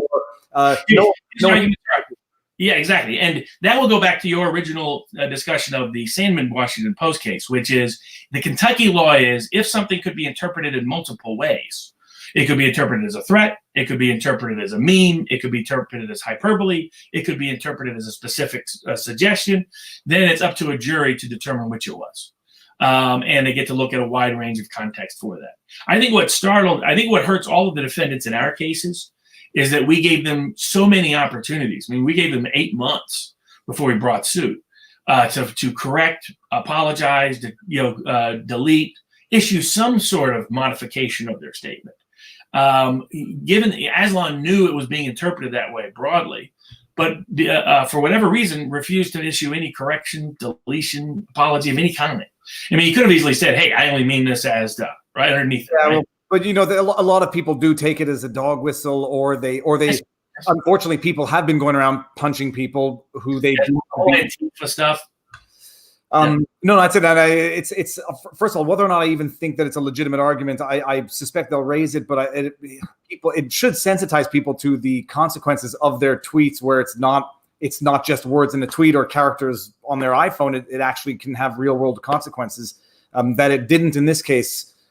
I'd say not a miracle, but it's a good thing, and it's probably I could have imagined it going the other way very quickly, but it didn't. Thank goodness. So that's Reza. I mean, but I just don't understand. They won't admit they made a mistake. It's like and they're doubling down. Like we just asked Kathy Griffin to take down her tweet calling for naming them and doxing them and attacking. She won't do it, and it's like, why? I was like, at this point, 8 months later, seen all the videos, seen all the content, seen all the subject matter, recognize that. Like one of my views on defamation and libel law in general is I don't think it's fair to members of the press to sue them without giving them fair notice of what the issue is. Because anybody can make a mistake, anybody can make a misinterpretation, anybody can make a bad joke, anybody can make a meme and not have it be interpreted the way it is. So I think everybody should be given the chance to correct, remedy, clarify, etc. And we went out of our way to do that with everybody. And I have been shocked at the people who chose not to do so. I mean, Maggie Haberman. She writes for the New York Times. She's the lead political reporter. Her own newspaper has refuted her original tweet. She just won't take down her tweet. Now, here's what I suspect. For a lot of these people, it was their most popular tweet ever, was this anti-Covington tweet. So I think that has a little something to do with why they just won't issue that correction, retraction, or apology. It's the drug of social media. Is that it's that moment where you hit the jackpot, the social media jackpot, and it's not even the same though as it is on YouTube. If you take down your most popular video, you actually have a net loss of views for the day. This should be history for the most part for anybody with half a conscience. But this is the problem now, Robert. Like I'm looking at you and I see a bit of the similarities in terms of spirit between you and me, which I also then see the sort of how it's perceived in the practice of law. I'm not saying this to kiss your butt, and this is after having tested your positions. You seem reasonable. You seem forgiving and understanding and willing to let people apologize for their mistakes as opposed to crushing them. Whereas other people would say, I don't even want an apology. I want to crush. And some people are going to see that as reasonability and the way it should be. And others are going to see it as a sign of weakness. Yes. So I got tons of people that complain about me, complain to me saying, why are you giving them this chance? Why are you giving, like Ilhan Omar, the congresswoman from Minnesota, who doesn't have a problem with sticking her foot in her mouth upon occasion, said she went further. She even made up stuff that was totally false. She took all the crazy stuff that was out there and she accused these kids of it. I said, please correct, delete, or you'll be sued. And she did within an hour. And I was like, oh, hey, that's great. I was like, this is one, that was fair notice to her. Two, it achieves what these kids want. If the kids had sued everybody out of the gate, just from a pragmatic perspective, putting aside reasonableness and the rest, if they sue everybody, they're not giving anybody an incentive to correct, not giving anybody an incentive to delete, not giving anybody an incentive to retract. It's part of the arguments I've made in the Alex Jones and other cases. is the failure to do that on that side worsen the issue rather than better the issue? I was like, there are ways. Like, my best legal experience ever still was clerking for the Ho-Chunk Nation Tribal Court as a second-year law student in Wisconsin. And they were trying to design a court system that was going to blend tribal traditions with Anglo-Saxon legal traditions, because the casino was now interfacing a lot with the local Wisconsin legal community on issues of child support, casino employment, casino third-party vendors, etc. And they wanted to have their respect without losing the respect of the tribe. But the tribal members could always choose the elder council instead. And I found and 80% of them chose the elder council instead. No matter how much good work we did building up the tribal court system to make it look reflective and yet representative and embody tribal traditions. And I was curious, I was like, why is it? Why is it nothing we can do doesn't have our system be equal to the elders? And then so they let me sit in on some of the elder sessions. And I was like, oh, it's obvious. The elder session does what America's legal system can't. They sit there and they focus on, how do we remedy this issue to deter future problems? Not how does so-and-so get punishment over so-and-so, how does so-and-so embarrass so-and-so, not how does this person feel great, that person feel bad. Most people go through a legal system, and at the end of it, even when they win, they feel bad or exhausted. So my view was that we have to reincorporate that old tribal elder system of reformation, of how can we get together, work together to rehab the community, to reconcile people rather than build them into permanent adversarial camps. And it doesn't, that doesn't fit for American politics. American politics is just the opposite. It doesn't fit for any system where there is not an openness and a willingness on all sides. The problem is, you can see the cases that go to trial, typically one party is not, I call it reasonable for lack of a better word, but one party is not able to be negotiated with, and those are the files that never get resolved. Whereas if everybody doesn't want to fight and wants to find a solution, you find a solution, maybe later than earlier, and maybe after $100,000 instead of after 10. But and that's why I suspect in politics, and I made a video on this when Philip DeFranco tweeted out about the story, and I said, like, how hard is it just to apologize and admit that you were wrong? But in the political world, that's sort of like admitting the biggest defeat in the history of political warfare, and nobody wants to do it, which is why I suspect it's more, maybe less about the popularity of the tweets, but rather about conceding defeat and admitting that you are wrong, and that maybe what you are fed by the media is not always right. And it's sort of like, it would be too much of an admission to do. But the tribal system sounds great, the tribal court system or the elder system, but it presupposes or requires all parties to be playing fairly, willingly. And I think, the problem is, saying it out loud, I think it presupposes or requires an element of community, where in the system, there would be a shame of not actually submitting to that and finding a solution and having to go live with these people in a very close-knit community, whereas you just don't have that in the political world. On the contrary, you only live in the warring community, so there's no benefit from peace, because you're surrounded by the people who fight with you. Exactly. Our legal system creates a war mindset and mentality of constant, continuous conflict, and it's a disadvantage to the system that and that's why I try to approach cases in a way that, as best as possible, incorporate those tribal elder principles that I learned. It's once you get involved in litigation, it's tough, but I always like that approach to a contentious, conflict-driven approach that usually leads people to be unhappy no matter the outcome. Okay, one question I had to ask is about this: is the limited purpose figure versus public figure versus private figure. Is this going to be an issue? Is this going to be one of the questions of law that this entire situation is going to flesh out, when someone is a public figure versus a private figure versus a forced limited purpose public figure? So I assume the defendants will make the argument that definitely in Nicholas Sandmann's case, they'll have a stronger argument, because Sandmann publicly disclosed his name and publicly volunteered to appear on the press. After the incident, and thrust him into the light. Precisely. That's why, in my view, Sandmann is still a private figure. But they'll have a little better argument there about, well, he became a limited public purpose figure because he voluntarily disclosed his name and the rest. Though it all happened afterwards, and he was just trying to reclaim his reputation. In all of my clients' cases, they never appeared at all, never disclosed their name at all. They're clearly private figures. And there's even an inherent contradiction in the defendants' arguments. Because at the one point they're saying, hey, these guys were so unknown that we didn't name them, such that you can't even accuse us of libeling them. Then they're going to turn around and say, no, really, they're public figures. even for a limited purpose. So we've set up certain arguments to make other arguments down the road harder for them to make. And they're already in that position. So in my view, they're all private citizens. Under Kentucky law, they're generally, Kentucky has a restrained approach to the limited purpose public figure doctrine. So they require the person to have taken a voluntary action to make themselves a public figure before they will consider them a public figure. If it was something somebody else did in terms of the publicity part of the equation, then that changes the dynamic, and they're private citizens for these purposes. So I think the courts will ultimately hold their private citizens. But yes, it's another one of the almost every big issue related to libel law in America is getting litigated in this case. I mean, I hope that is a consideration in not dismissing it at a preliminary stage, even if a judge could find a basis, is that this situation needs to resolve things that need to be resolved.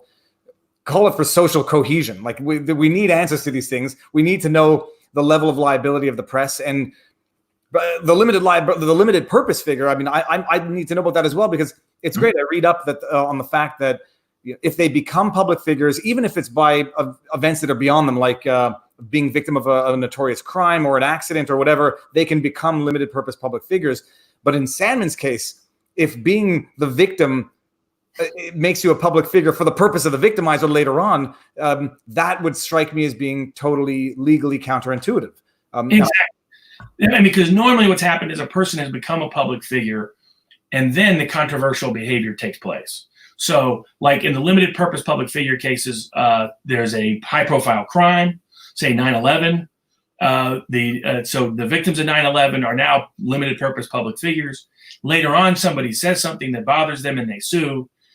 Because the person is then commenting on them, knowing them as a limited purpose public figure is different than someone trying to force someone to become a limited public figure for the purposes of libeling them. Yeah. And that's interesting, because that is, I presume, the exact distinction you're going to draw between arguments that are going to come up between Covington and Alex Jones. Yes, both of them. And in Alex Jones's case, for the most part, they admit what's unique about the Jones case is it's the only case of its kind where they're bringing theories of causes of action, where they're saying that Jones should be held liable for something he said, even though he never talked about the plaintiff suing ever. So there, the limited purpose public figure component doesn't play into it as much, because their theory presupposes that they have to prove actual malice for other reasons, because they're trying to extrapolate. What's unique about those cases is if they're right, basically in the United States, you could sue if somebody says something about an identifiable group that you're a part of and you're offended by it, you can sue under intentional infliction of emotional distress under the theories that they're now suing Alex Jones. And that would make courts wide open for every political controversy we have in this country. And what's going to happen is you're going to have conservatives bring claims against liberals in small town conservative courts.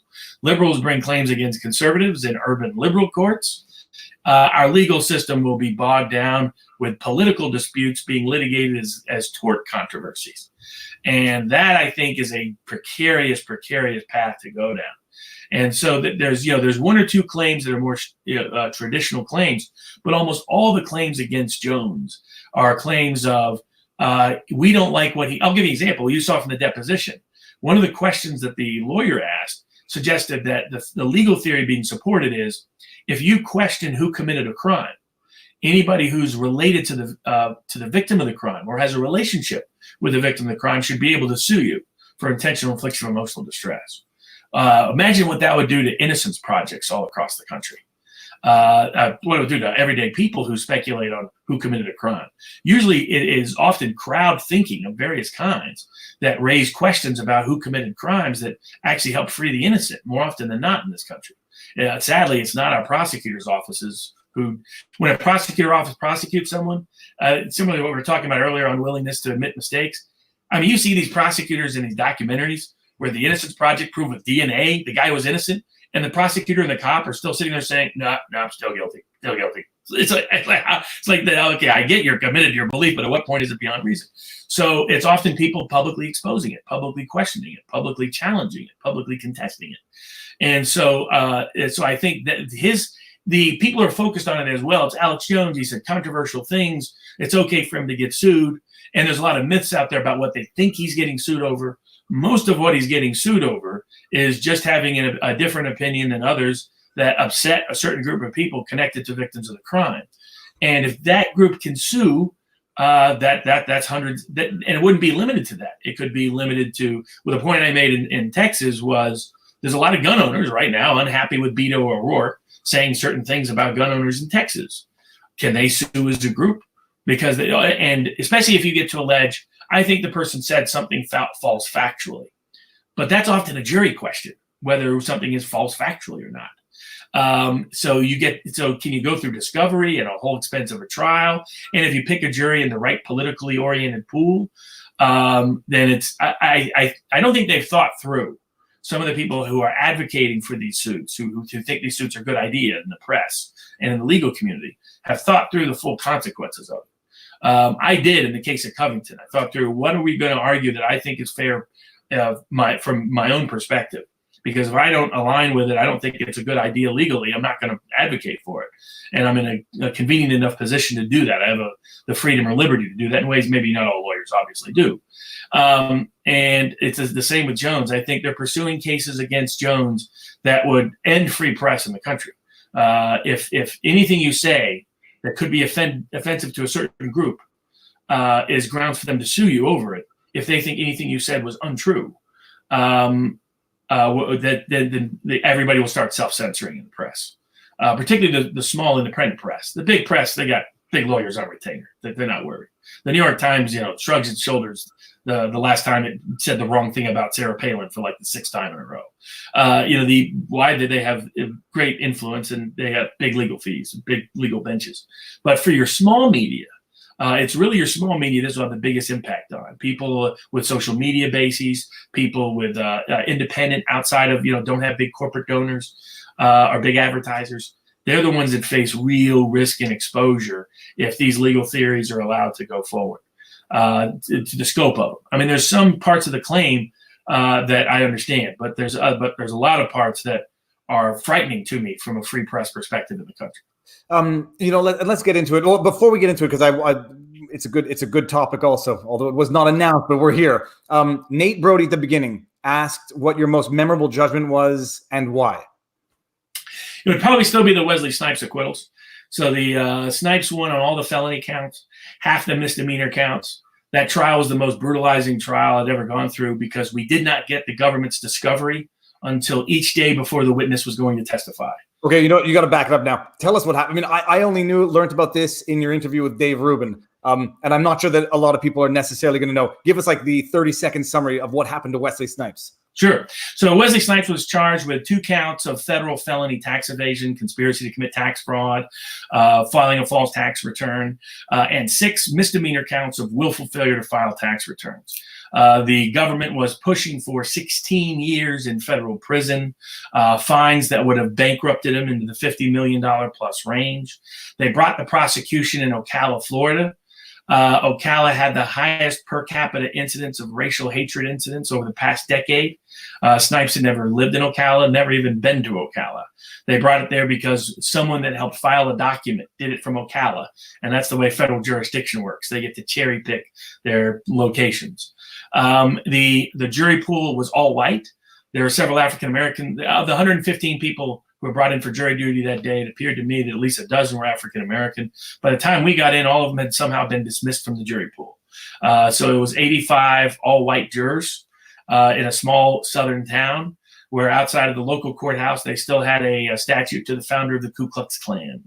And it was for those reasons that the odds makers, there were offshore odds makers setting odds on what his odds were of getting acquitted of the top felony counts. And they said it was an 88% chance of conviction. Jonathan Alter and some other people at CNN and other news stations said we had no chance to win. One of them took our case and did like a piece of paper and rattled it up and threw it in the trash. And they said that's what their argument's going to be like. So at trial, the government used every tactic to their edge and their advantage, including not giving us the knowing about the documents for the next witness until the night before. So I got about 2 hours of sleep every day for 2.5 weeks straight, max, just enough for my brain to function in court. They flipped around witnesses. We were up against 4 prosecutors, including one of the best prosecutors trained by the great prosecutor from New York that the show Law and Order is based on. Great guy, Bobby O'Neill, old school Irishman, great stories. And so we were up against it. And when the jury came back, they found him not guilty of all the felony counts, not guilty of all the fraud counts, not guilty of half of the misdemeanors. And they had done a compromise verdict. 9 of them felt that he should be not guilty of everything. There were 3 jurors who held out, so they did a compromise verdict on 3 misdemeanors and said, okay, we'll convict him of these 3 misdemeanors, sort of a slap on the wrist. And that was the New York Post headline. They put slap on the wrist, but they put the slap with a dollar mark. You know, the Post has always got to be sarcastic in some way. But it was that picture above us that was in front of the AP around the country after the verdicts. And it was a great outcome for him. Ultimately, the judge issued a wacky sentence. He issued the maximum possible sentence for misdemeanors. So he ended up doing about 2 years, but it was minimum security work camp where he got to develop video games and teach yoga. So he was okay. He's actually got a great new movie coming out. I think it's called Dolomite. I saw him at a boxing match recently in New York. So Triple G. So I ran into him there with Tracy Morgan and some folks. Cool guy, very nice guy, just a deep thinker, sincere guy, outside the box guy who really just thought the government would answer some questions. He's like, I'm Wesley Snipes, so they may not be answering these other people's questions, but I paid a lot in tax. So surely they'll answer my questions. I discovered the IRS doesn't respond to questions that way. So the jury felt, in fact, when he got sentenced, many of the jurors came out and complained. And they said that, 9 of us were for not guilty across the board. We assumed that would just be probation. This is a ridiculous sentence, so forth. But America's legal system is such that it's very hard to set aside a jury verdict after sentencing, even if there has been some jurors. What happened is 3 jurors who got on the jury pool admitted in the jury room that they had a bias about the case before they got on and they had lied during jury selection. That didn't surprise me. They had picked Ocala for a reason. There were a lot of jurors there who were hostile to outside belief systems and unfortunately had a lot of racial animosity. Over half the jury pool had raised their hand when the judge asked, how many of you presume guilt based on someone's race? That's where we were at. It was like 1950s. It was like Living to Kill a Mockingbird. What year was this in? This was in 2008. But it was Ocala, Florida. There's a little part of the country that just hasn't come along with it. It's also one of the it's like, why is there a federal district court in little Ocala, Florida? Well, it goes back to the 1950s when the old Southern Democratic segregationist senators got the federal court system in the United States to assign single division district courts to parts of the country where they wanted segregation to maintain the law. So that's the sort of ugly underbelly of why these courts even exist in this context. And it's why they picked Ocala. The prosecutor had made clear to me, he even joked with me before the case. He said, Bobby, what I love about Miami, because he was Bobby, so he called me Bobby. What I love about Miami is all I got to do is point to the flag, raise my hand, point to the defendant, say guilty, and the jury says yes. And he's talking about Cuban conservative jurors and how pro-government U.S. government they are. And he said, Ocala is going to be the same way in the case of your client. And he just smiled. So that's why he was unwilling to, reasonably resolve the case. And so so that's it's just the nature, and they resorted to every trick in the book. One of the main witnesses the IRS used in that case, we said was a fraud. The guy whose name was Ken Starr, so not the Ken Starr of impeachment fame, different Ken Starr, but he represented Tom Brokaw, he represented Paul Simon, he represented all these people. And we said, look, the reason why Wes is here is because he figured out his accountant was a fraudster. So he went to another accountant. That accountant tended to be an outside-the-box thinker that led him into the issues he's in now, but he just wanted honest answers. He wasn't out to commit a crime. Well, they used as their main witness that corrupt accountant, pretended he wasn't corrupt, said he had never done anything wrong, and that he was only here because Wes deliberately didn't want to take good advice. Well, less than 6 months after the case, the New York prosecutors busted in, prosecuted him because it turned out Wes was right. That guy had been stealing from clients for years. So it's an extraordinary case. It's a movie of its own form. When Wes wants to, he can probably make one about it. He was mostly chill with everything that happened because he thought the guilty verdicts were wrong, and he got a lot of jurors telling that later that they weren't in favor of it. But he was glad he took a stand, and he was glad he did what he felt was right. He came from a long tradition of independent thought. He had Native American ancestry. deep African American ancestry, a strong supporter of independent African American history at the Schlossenberg Institute up in New York, has done documentaries on some of the best independent African American historians in the world. So it was a great case. So for most memorable, it's always going to be hard to beat that case. That may have to be the subject matter of a separate vlog of my own, because it sounds, it makes my stomach turn just listening to the tricks or the strategy that you're describing, and to regular people who are not regular, non-lawyers, it's going to confirm everything they hate about lawyers and the legal system. And I mean, I'm asking myself, I don't want to get too far into it, but like, at what point does the judge not get angry at what's going on? Like, maybe the jury doesn't appreciate it, but the judge, administrator of the evidence, surely has to understand that this is if not trial by ambush, as close as you can get. He should have, but like, to give you an idea of the judge, our nickname for him on the defense team, my nickname for him was Boss Hodges. And I was out in the local community, and I was saying, well, I'm up in front of the local federal judge, and the local old school bartender says, "Oh, you mean Boss Hodges?" And I was like, "Holy cow! He's known as this in the local community." He had a Nixon 1970s buzz cut. His view was that Snipes was guilty. And in his own way, he tries to be fair, but he's just not someone who is deeply bothered by government misconduct. Let's put it that way. Okay, amazing. And now, a question I've been having also: do you find that there's not a refusal, but a reluctance on the mainstream media to cover your story, this lawsuit right now with the John Does 1 through 10? Yeah, I always told people, I told the families, it would be a sign that we're doing well if you see absolutely no press. I said, if you see press, that means they think that we're vulnerable on something, or we've lost something, or so forth. But if our arguments are effective, and their arguments are not politically effective, at least, or perception effective, at least, then you'll see a complete blackout. And that's mostly what we've got. The institutional press has stayed away from this case as much as possible, not talked about Warren. Like, no doubt, if this was Trump, and Trump was taking the exact same positions Warren was taking, CNN would have it on every hour on the hour. Latest on Donald Trump saying he is above the law. Latest on Donald Trump saying he is above the courts of Kentucky. Latest on Donald Trump saying, yes, I can lie. Yes, I can libel. I'm allowed to. I'm president. It would be news story all the time. So it shows the discrepancy, unfortunately, in the American press. It's always been political, but in the Trump era, it's gotten hyper political. I assume, have you been on Fox News about the story at all? Yeah, I have been on twice on Fox, but even Fox was originally nervous because of the scope of who I was suing. So it's one thing to sue the Post and CNN. It's another thing to sue individuals, to go after a wide range, to go after the New York Times.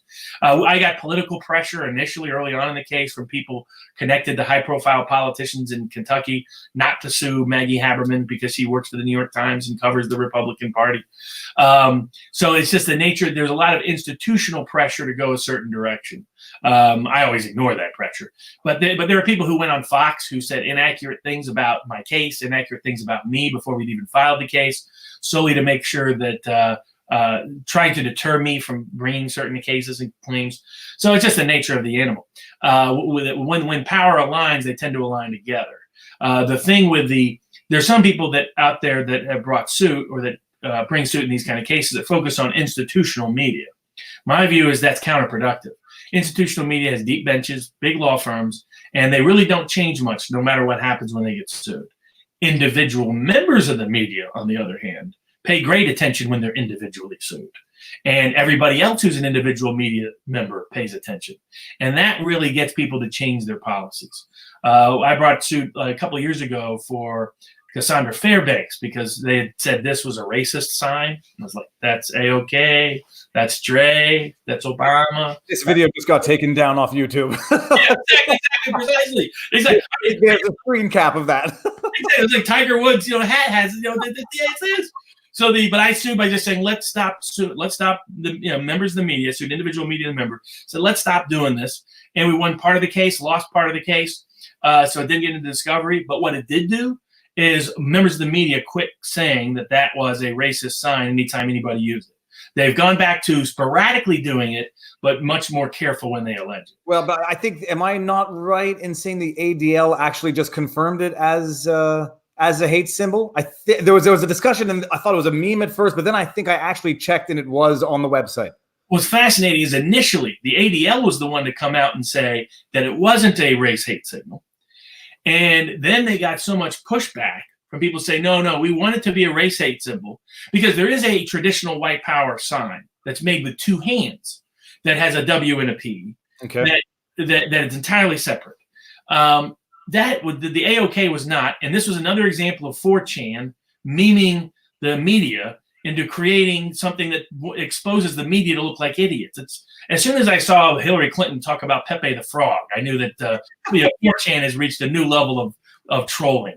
They've actually got some people who now think milk is secretly racist. This has been their obsession now for 2 years. Well, the biggest problem though is it becomes a self-fulfilling prophecy to some extent. Like, you build it up so much and you give this stigma to an otherwise totally innocuous symbol that sports players put up in the air, and then it becomes that where anybody who does it is now doing it and not listening to the fake rumor that it is racist, and by so doing it, they're making a statement, and it becomes racist. And I do things with my hands when I do videos, and I every now when I'm editing them, I see myself doing this just as as a thing with my hands, and I'm thinking, holy cow, someone's going to take a screen grab and make accusations one day. But it becomes this crazy self-fulfilling prophecy where they make up the rumor, and then by not respecting the rumor, it's an act of defiance, and therefore it actually becomes what they wanted it to be.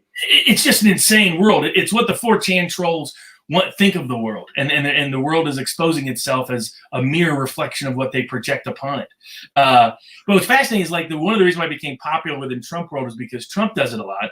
Trump actually uses it as some of his subliminal persuasion techniques. He has a tendency to use certain verbal and visual cues that have you associated with something positive or something else. There's a reason, if you ever go back and look at Trump describing him coming down the escalator, it's not an escalator he's describing, it's Melania he's describing, but it's a subtle thing that he does. And I was like, why does he do that? I was like, oh, that's why he does it. But Trump would do the okay thing a lot because people would say, okay. It's a subtle way that when people are watching you, and Trump is a master of all of it. I mean, he is, when they said he's like, Barnum Circus and all that he loves that character, he knows every tool of subliminal persuasion and other persuasion that's out there.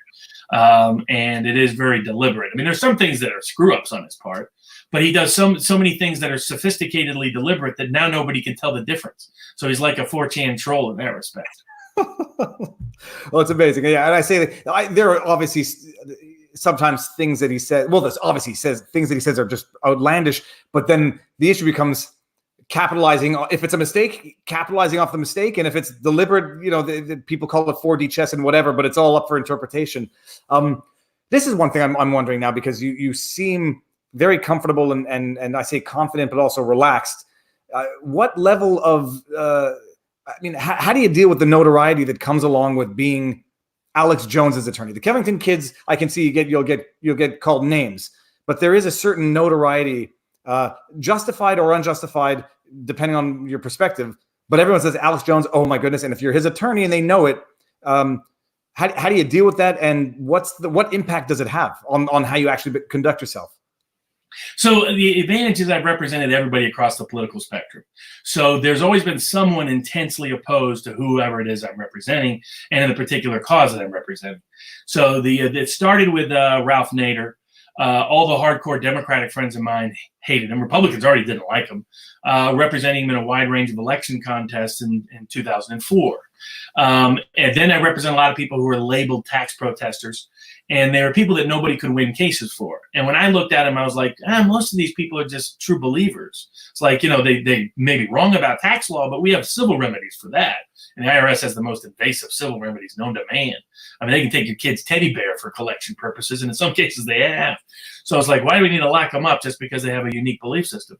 So I started taking on those cases, but had a lot of lawyers tell me, don't get near those cases. You'll be associated as a tax protester lawyer. You'll have judges hate you, prosecutors hate you, IRS hate you. And when I started winning those cases, the IRS thanked me for it in their own distinct, unique ways. Every referral for every kind of audit and inquiry known to man. But I was like, but I was ready for all that. And so it made it challenging to represent controversial people, to represent people that are targets in a wide range of areas, but also engaging. I've represented people close to Julian Assange, and he equally has a lot of controversy around him, and anyone connected to him does. Same with Ed Snowden. These are people I would gladly represent directly. I have no problem whatsoever, despite the controversy attached to them. The people I won't represent anyone I personally dislike, and I won't represent anyone who I believe would do harm to the law in a legal system. Even if I think they're a good person, if I think the nature of their case is, like, I would never defend Elizabeth Warren in this case, because I wouldn't assert the arguments that she believes are necessary for her defense, because I think they make bad law. So I won't make an argument that makes bad law, and I won't represent people I think are truly bad people. So I don't handle child porn cases, rape cases. I don't handle cases of people I think are really guilty of any real crime. I'm doubtful that a lot of what we call tax crimes in this country is a crime. So I have a different view on that. But otherwise, I avoid that. I look for people who I like, whose cause I can believe in, because, why be a lawyer otherwise? I think everybody deserves a lawyer. They just don't always deserve me as a lawyer. So I do draw distinctions in that regard. But Jones, I think, is probably one of the most misunderstood people in the country. Of all the clients I've had who've been very polarizing politically and had big constituencies that didn't like them for different reasons, and I've represented people on the left, represented people on the right, Green Party, Libertarian Party, Tea Party, Freedom Party, Constitution Party, Independent Party, Jill Stein, the last standing True Socialist Party, Peace and Freedom Party of California. I represented people literally all across the political spectrum, left to right and middle. Jones is probably the most politically misunderstood. What's fascinating is a lot of people that have intense feelings about him. When I run into him, I'm like, well, tell me what you watched or saw on Alex Jones's show that leads you to that. And almost invariably, they're like, well, I would never watch his show. I'm like, well, you sort of hate a guy based on what someone else told you about him. Would you like someone to judge you based on what someone else told them about you? So I said, so I understand there's always going to be strong political dislike. There's a certain temperamental approach that some people like, some people don't like. He's a passionate guy, doesn't hide that fact. He's a popular meme these days, but I think he's one of the most misunderstood people out there. Mostly he's a sincere guy who really believes in his ideas. He's very apologetic when he screws up. Would have loved to have remedied everything related to the ongoing suits a lot earlier. Wasn't really afforded that opportunity. It's one of the unusual things. One of the rare cases where someone filed suit when around the time of the statements, they never complained at all. You almost never see that. So it's one of the things I find disturbing about the case. I'm like, this feels like political cases. It doesn't feel like a case that would have been brought outside of a political context. That if he was Joe Brown, who did a sports radio show in Kansas City, Missouri, and never talked about politics and had nothing to do with Trump, I don't think he gets sued. So I think there's some aspect of that. But yeah, so I think I enjoy the cases. I enjoy working with him. We have different political perspectives, different temperamental approaches, for sure. But he's actually a very nice guy, very funny guy, very engaging guy. And I've actually been pleasantly surprised. I had a positive impression generally, but a lot of times you get to know your clients and aspects of them are not the most favorable or presentable. He's actually just the opposite. He's one of the more likable people I've ever represented. But okay, now because you say you having represented the Nadlers and unpopular characters, you've been doing it now since before the age of social media and after, and I guess has the manifestation of the unpopularity has been different, I guess, 20 years ago versus today. So, I mean, do you notice, how do you deal with the type of online harassment or the other digital harassment that you might get just by virtue of representing someone like Alex Jones and not saying he's the worst person on earth? Yeah, my view on that is I'm willing to engage. I always like to engage. Like, a lot of people don't like Twitter in part because of how aggressive and sometimes nasty the commentary can be. But I often find insight buried in there. I was like, even if the insight is telling me something about, well, where does that mindset come from? Where does that approach come from? Why do they think that about that person? It still gives me information. So I generally understand it for what it is. Covington got the roughest because people called in credible bomb threats to my offices in LA, where there's a lot of other people's offices located as well in that building. It's a very big building, enough for the FBI to have to get involved. It turned out the guy was drunk and he was calling from London. So, one of those deals, right? And that's my general view of most of these things. And my favorite political person, character person growing up, other than Martin Luther King as a kid, was Medgar Evers, because he grew up not far from me in northern Mississippi. And he said, I remember reading this statement when I was 8. He said, like they asked him, why aren't you afraid to die? Because there's a guy who was doing some controversial stuff, would go right back to his own home every night. And he said, well, most men die 1,000 deaths every day. I'm only going to die once. And I was like, I want to be Medgar Evers.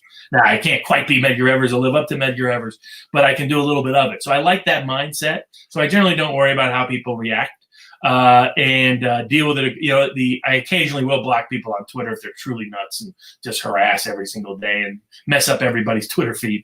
But beyond that, I ignore all the hate mail and the life is going to be ruined and all the YouTube commentary they'll direct my way and all that. That doesn't concern me much at all. Amazing. I'm not sure most people could deal with it or would deal with it in that way. One thing that I've been wondering, because since I made the video, first of all, I had no idea the intense emotions that my breakdown of Alex Jones's deposition was going to get. I'm naive in some respect, and what's the word? Not optimistic, but I forget the word. I'm not, call it naive at least. And then I started reading some of the comments, and one question that I just had really was, did Alex Jones refer to the parents as crisis actors directly? I mean, is that one of the things that is falsely attributed to him, or is that one of the things that is admittedly attributed to him? No, I mean, see, what happened is you would have Jones does a lot of these sort of right off the top of his head ideas, back to back to back to back to back to back.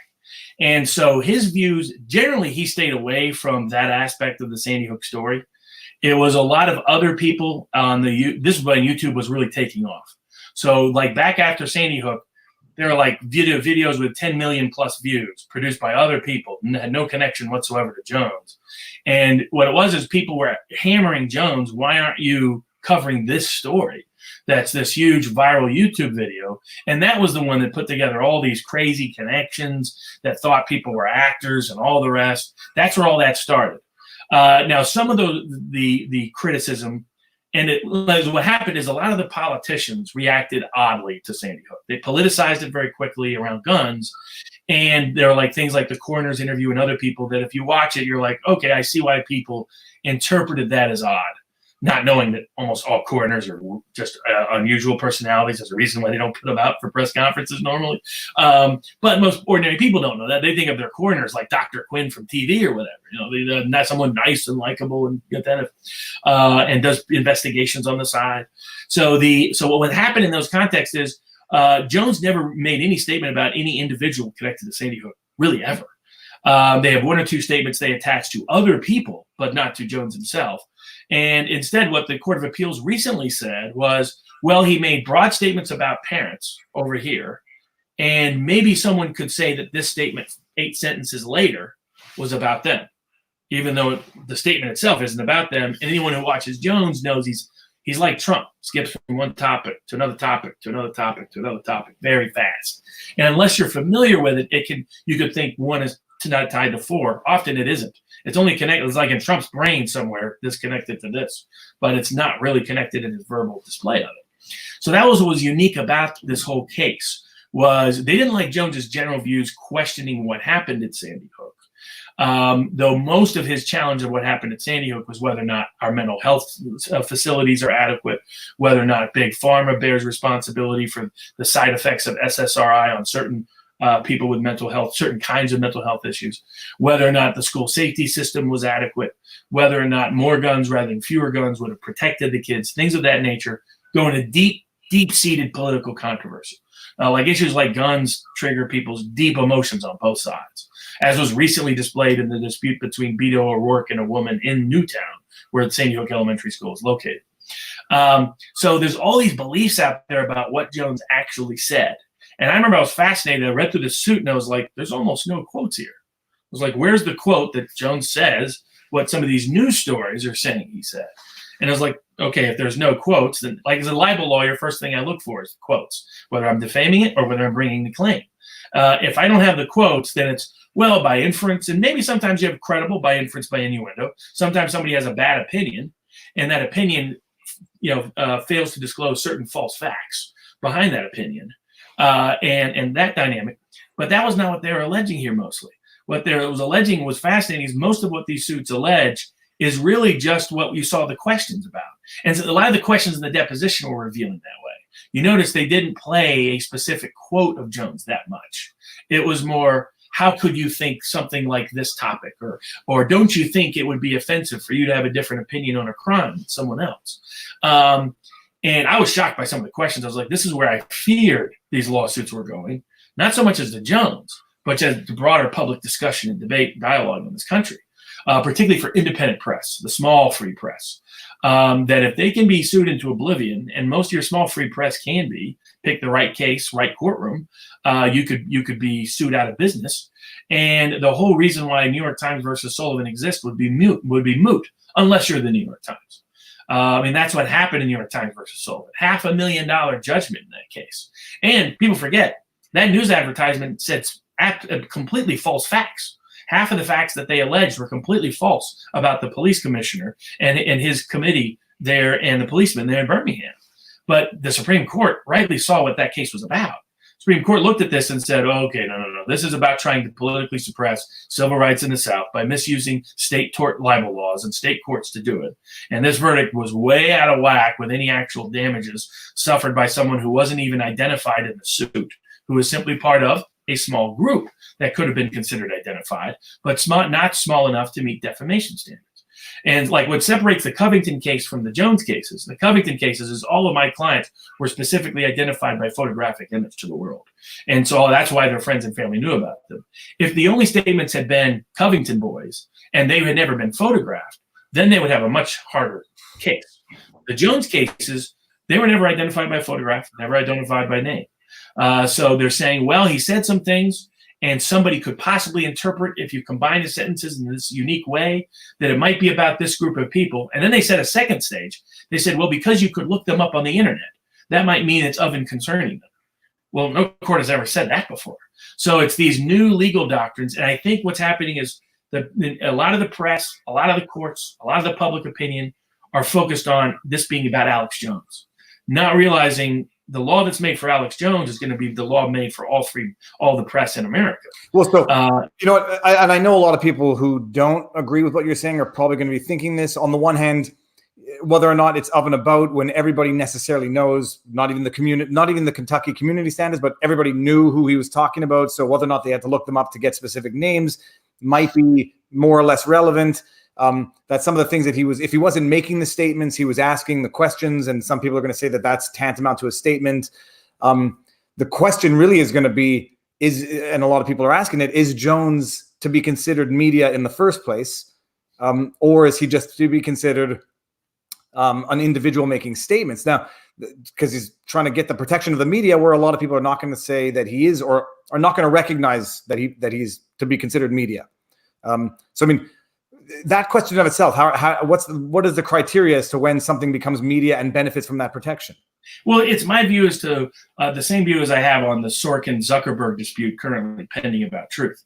It's when we get into a subjective definition of media or truth, we're inevitably inviting political definitions of it. It's like why the Supreme Court has limits on due process principles, that if a police officer has too much discretion, then the law is void for vagueness in its because of its too broad of an application. The same context here. Now, the utility here is under both Connecticut state law and Texas state law. The press is broadly defined, and there's no dispute in either case by even either side or the court that Jones meets the definition of the press. Okay. I think from a First Amendment standard, definitely meets the standard of the press, because the statutory definitions in Connecticut and Texas were designed by the Committee for the Protection of Journalists, and they reflected on the constitutional origin of the definition of press, which was very expansive and very broad. It really just means, do you publish news to the world on a regular basis? That's about it. And I like that definition because I think any other definition starts inviting political distinctions, and as we start favoring the institutional press. And we say, well, the New York Times is press. But the local New Delaware News is not. Where do we draw that distinction? I haven't heard a meaningful distinction that excludes Jones that wouldn't also exclude members that everyone would agree are members of the press. And just so everybody understands what we're getting at here, this is the criteria for the actual malice, the burden that, or the standard that would apply to Alex Jones for the things he said. Maybe they were wrong and maybe they were false, but does he benefit from that actual malice precedent set out in New York Times versus Sullivan? Yeah, exactly. The two real big issues in his case is, one is actual malice, but the real big one is, traditionally what New York Times versus Sullivan established was that if you're a member of the press, you can have any opinion you want about any event you want, as long as you don't say something specifically factually false about a specifically named person or identified person. Maybe that person's identified by a photo or identified because he's so well known in the community. And and generally they have not allowed what's called group identity-based defamation claims. So the usual rule is that the famous 1952 New York case, where a guy said, all the men who selling suits over here, they're all a bunch of thieves. And all the women selling makeup over here, they're all a bunch of prostitutes. Well, it turned out there were 390 women selling makeup at that store and about 18 men selling suits at the store. So the court said, you know what? When he made that statement about suit salesmen, people would probably, there's so few of them, they would probably know exactly who he was talking about. But when he made the statement about the people selling makeup, there's way too many of them for them to have any idea who he's talking about. And so generally the group claim has always been it's got to be 25 or less. You have some variability in some courts, but they got to be, say, it's so small that everybody knows who it's about. In this context, they're saying if you're related to someone who died at Sandy Hook, you could bring suit. That's hundreds of people. So it's like all of a sudden we're totally changing the law just because they want to get to Alex Jones. And my view is, aside from whatever anyone thinks about Alex Jones, remember these same rules will apply to us down the road, apply to everyone else down the road. Do we want those rules? Do we want Trump MAGA supporters to be able to sue Jussie Smollett because of the statements he made about MAGA hat-wearing individuals? And if we're going to say, well, no, that's too big a group. Well, where do we draw that line? We had drawn that line at a very, very small group. If we starting to move that line, there's no magical way to say, well, we want a line that includes the ability to sue Alex Jones, but not sue Beto O'Rourke. Right? That it's things like that that just aren't going to function legally, or make our court systems end up looking very political, where they think the outcome governs the decision, not the rule. But even with the group of people in the Alex Jones case, assuming that it was identifiable and the statements were false and you could identify the group, it would still have to meet the actual malice standard, right? I mean, it has to meet that aspect too. Okay. So they still have to meet. There's no dispute on that aspect. The big dispute is two things: whether opinion statements can be subject to suit in this context, but also when you didn't refer to anyone, is that actionable? My biggest concern is that they're now saying it's intentional infliction of emotional distress if you simply challenge who committed a crime. Things like that strike me as unsettling, because it's like, where does the scope go? Where does the limit go? This is going to really muzzle independent press in the country. So I want clear standards. And Jones is willing to stand trial on anything false he said about any individual, willing to seek remedy for any case like that. But he needs guidance as much as anyone else in the press. It's like, can I just get sued if I say, you know what, I think the deep state is behind certain activities that are taking place? Well, there was a court case in Virginia where a judge suggested that you could. And it's like, whoa, hold on a second. I mean, all of a sudden we're going to be radically restricting our speech in this country if we can all get sued for it by our political opponent in a politically favorable venue to them. So that's the concern. Okay, and now just to make sure I understand if it's inaccurate or accurate, the plaintiffs in Sandy Hook there's an admission that Alex Jones qualifies as media. Yes. Okay, that's fascinating. That's actually an amazing takeaway. Yeah. And that simplifies a lot of it. And then the question is just going to be application of the New York Times Sullivan and these other questions as to what size of the group has to be in order to remain identifiable. That's exactly right. There's no chart of statements as there is in the Sandman case, right? In Jones. And in fact, I mean, that's a fascinating thing. I think when I figured it out, there was only like 3 quotes, if I recall correctly, but very few quotes from Jones actually listed in the suits. It's usually about what somebody else said, or how somebody else interpreted something, or what other activity was taking place, and things of that nature. So when I read it, I was like, okay, I thought this suit was a lot before I got involved in the suit, but when I hadn't read it, and then I get involved and I read it, and I'm like, this suit is much weaker than I thought. And then I realized, oh, that makes it from a First Amendment perspective much scarier than I thought. And what's the current status of that suit? Is it set for trial or not yet? It is all over the place. So in Connecticut, what happened is the Connecticut trial court would not allow Jones to bring what's called their version of anti-SLAPP, an early stage motion to dismiss the case, denied him that right based on out-of-court statements Jones had made on his show. So that has not been done to my knowledge in U.S. law in about 70 years. A court punishing, it happened years ago in a labor dispute where a labor union guy said, well, yeah, the judge issued his injunction, but we're still going to do what we're going to do. Needless to say, the judge took objection and so decided to punish him for it. He went up to the U.S. Supreme Court, and the U.S. Supreme Court said, no, you can't do that. Said a court cannot use its judicial power over litigants to punish them for out-of-courtroom speech that was not a violation of any gag order and was not in violation of any other order. So that's what the judge did in this case. So the Connecticut Supreme Court took an emergency petition, because they grant like 1 out of 1,000 of those. And it's let's just say it's not nobody would call it a pro-Alex Jones court politically. And they still took it, and they had oral argument on it. And you could see they were bothered by what took place. But there's a lot of political pressure on the courts not to necessarily rule in Alex Jones's favor.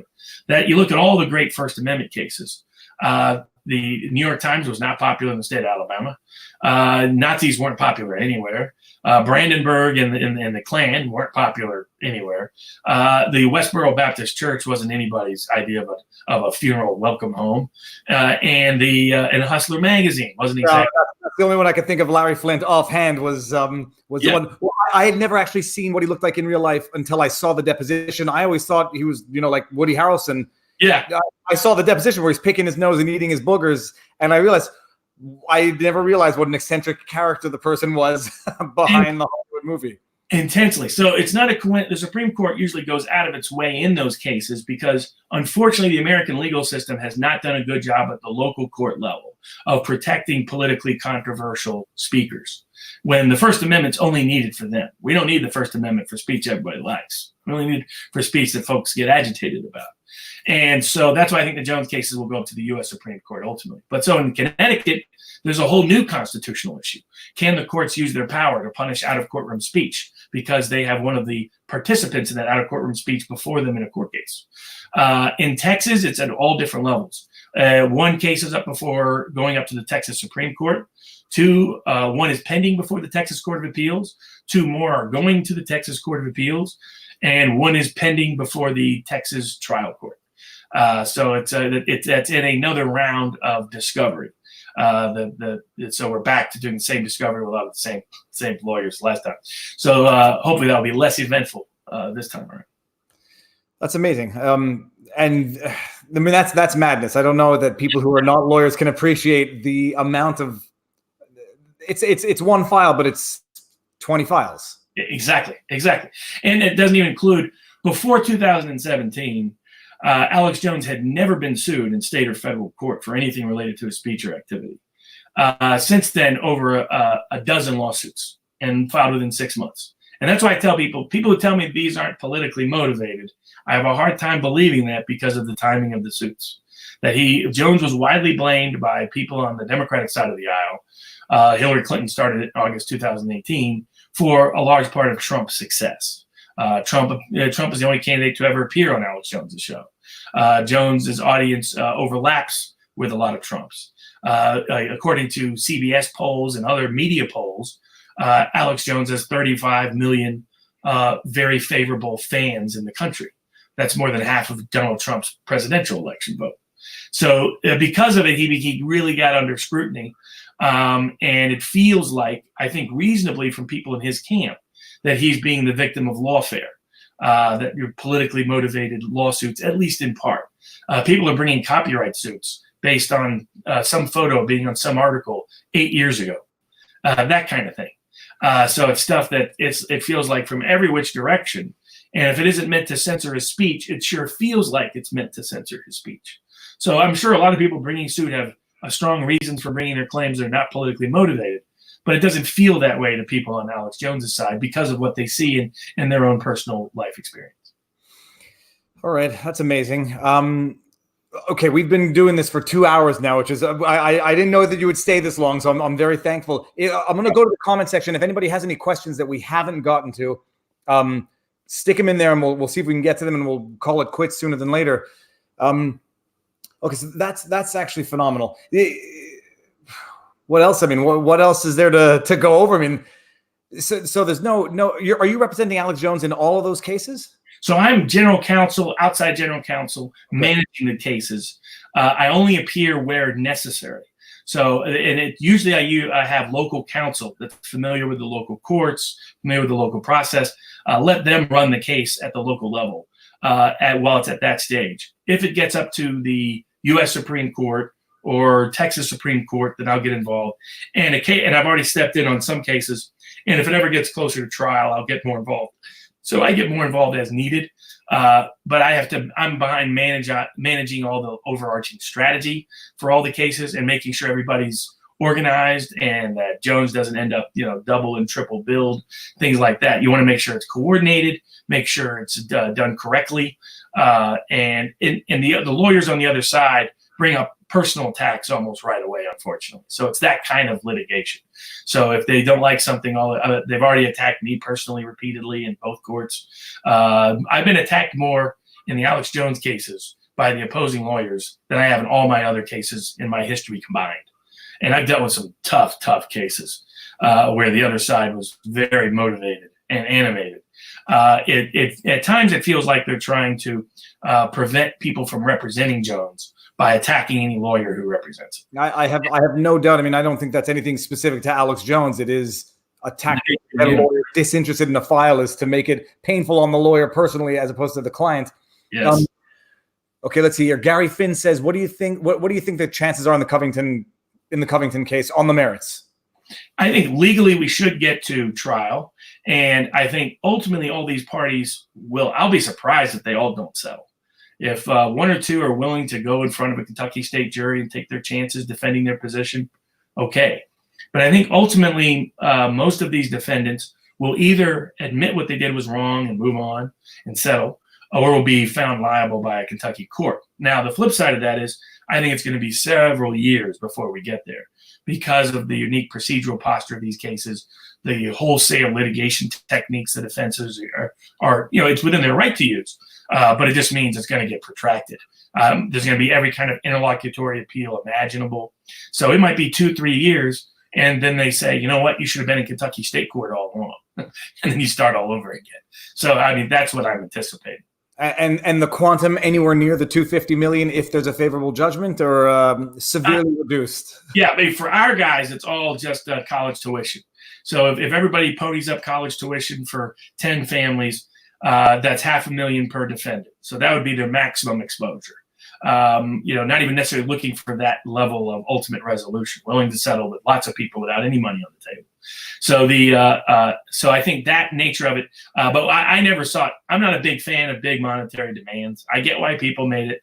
I get why Sandman's counsel thought, look, it's a way to get people to pay attention.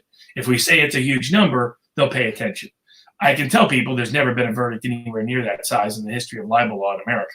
So, even if you're going for a high number, that number would be in the highest I can imagine is like 10 million. Realistically, these numbers, the highest Kentucky defamation verdict in Kentucky history that I know of was $35,000. And that was for a guy falsely accused of killing someone. So, somewhat more egregious of a libel and much disproportionately less. When I saw the motion to dismiss before reading it, I thought it was just going to be on the basis that the amount claimed was so preposterous it demonstrated the frivolity of the lawsuit. But it's that is okay. Well, that's fair enough. I don't think anyone thinks they're going to get $250 million, but I wonder how much that does go to discredit, even for the believers, the lawsuit, to go after something so. That was my view. Like, people asked me why I didn't demand a high number. And I said, I believe judges look at your case. Like, now here's what's interesting. In Kentucky State Court, you're not allowed to say a specific number for that precise reason. They wanted to deter people from getting press releases by issuing crazy numbers and demands. But in Kentucky court, I could say the range of damages for the purposes of saying it's above small claims but below federal court. Then my unilateral self-limitation, if the case goes forward in state court, prevents me from seeking more damages than that. And I think it's a good thing. I think it's a good protocol to use. But yes, I've defended lawyers who had their cases kicked out of court because they demanded $10 million in an actual wrongful death prison suicide case. So I've told lawyers it's a bad idea to ever sue for some crazy number that sounds good on Twitter, but sounds bad in federal courtrooms. And so I strongly discourage that kind of thing. And now that I almost forgot to ask this question, is there not insurance that would cover these claims? Like, does CNN, Washington Post, Reza, Elizabeth Warren, do they not have insurance companies come over and assume their defense? Oh, they absolutely do. Okay. And those insurance companies have the law firm relationships that they have, and that's why they get big law firms right away who do nothing but defend them and do nothing but defend these kind of cases. That's why you're up against the most sophisticated lawyers literally in the world taking on these kind of cases. Like, if I don't sue Elizabeth Warren, we have one less sophisticated lawyer in the room. But I was like, no, it's worth she's the one that needs to be deterred as much as anyone, and people like her. And if I can get her to get on board, everybody else will probably fall in line. That it mattered, and wasn't going to worry about who the other side was. But yes, you're right. But does then the insurance company not have the right or the obligation to settle, notwithstanding the insured's objection to the settlement? Yes, they always can. As a general rule, insurance companies are usually cheaper than their parties. And there's only a few times where in my experience, where an insurance company will settle a case against the wishes of their client. More often than not, you'll find cases where the client's like, hey, I really want to settle and get out of this. And it's not my money, it's the insurance company's money. And the insurance company goes, nah, no, thank you very much. Well, we're going to fight this. Because what people forget about insurance companies in the United States sometimes, when people come to me with a plaintiff's case, say, oh, the insurance company, they'll write the check. And it's like, no, generally they won't write his check because their motivation is to make them tough to sue. Because they know if lawyers are like, oh, man, if I sue them, I'm going to have to go through a whole trial. Then what are the odds I recoup how much time I spend on the case? And the insurance defense companies have lawyers that are solely there, that they overpay for a case to deter other cases from ever being brought in the first place. That's very interesting. There's a very similar thing. I mean, it goes on in Quebec and Canada as well, that it's sort of the scorched earth policy, they say, but they set the precedent and don't let people know that they're going to get away with a settlement too easily just because the insurance company is involved. The Real Bambuga says, another question, can someone who promised the general public that he or she would eat their underwear be legally compelled to do so? That was my joke when I said if the Washington Post motion to dismiss is granted, I'll eat my shorts. And thank you very much, Real Bambuga. Will Carter, during discovery, if any sort of conspiracy between media personalities and entities is exposed, can that information be made public? Actually, Robert, before the depositions being made public, we've seen them get leaked. What's the rule for them becoming public? When do they get public? When do they become public? Well, like in the Alex Jones case, I thought they were not going to be made public that quickly, and they were. So I won't comment on how that came about. But so the nature of it in the United States is, generally speaking, a protective order can be entered for depositions and discovery. But the flip side is that it depends on whether or not they're considered part of the court record. So once it becomes part of court record, we have open courts constitutionally and statutorily in almost every state and in the federal court system. So it creates a counterbalance tension. A famous U.S. Supreme Court case in this context involved the Seattle Times. And they tried to intervene and say, we should be entitled as a matter of open court records to discovery in this civil case between these other two parties. The U.S. Supreme Court said, no, civil discovery actually isn't part of the court record. It's part of the court proceedings, but it's never entered into the court record. It's between the parties until it is entered into the court record. So it will depend on the scope of the protective order. Sometimes we as private litigants are allowed to release records. So I've had some cases where people fail to get a protective order, and then they disclose very interesting information that investigative journalists were interested in, and I'm at my liberty to disclose that to those investigative journalists to follow up, and that's happened. Usually they then remember to do a protective order. Then it's up to the judge, the scope and the scale, the protective order. And again, if it becomes part of the court record, so sometimes lawyers file things in court saying, oh, I'm seeking sanctions or seeking something else. And sometimes one additional benefit to them is the ability to get into the public record certain facts they think are pertinent for the public to know. And when you say become part of the court record in Quebec, we conduct a deposition. If we intend to file it, we file what's called a notice of communication of deposition or notice of filing, and then it's in the court record technically and becomes public. So is similar. So here what happens is we do the deposition and just each of the parties' counsel has it. Court doesn't see it. Court doesn't see responses to discovery, answers to discovery, submissions of discovery, documents, emails, transcripts, records, anything else. So usually when you see them publicly disclosed, sometimes a private litigant has disclosed them because they were not under a protective order, or they have put them in the court record and found some reason to do so. And to put it in the court record, it's just a technicality or formality, or does it have to be part of another motion? It's supposed to be part of another motion. Okay. So sometimes lawyers, in my view, misuse that, and they deliberately use the court. They come up with some pretext about, Judge, will you rule on this evidentiary issue? And by the way, here's all these embarrassing emails from the other side. Oh, geez, and the New York Times covered it. Golly, gee. So I think some of that happens sometimes. It's unfortunate. And courts are supposed to discipline it, but sometimes they don't. Amazing. Were you? I saw a comment that said, "Are you going to go back on InfoWars?" Had you been on InfoWars before? Ever since I started representing Jones, I've appeared on the show.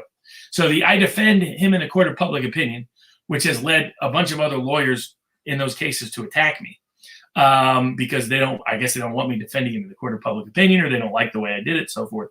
But there's certain areas of politics where I agree with Jones.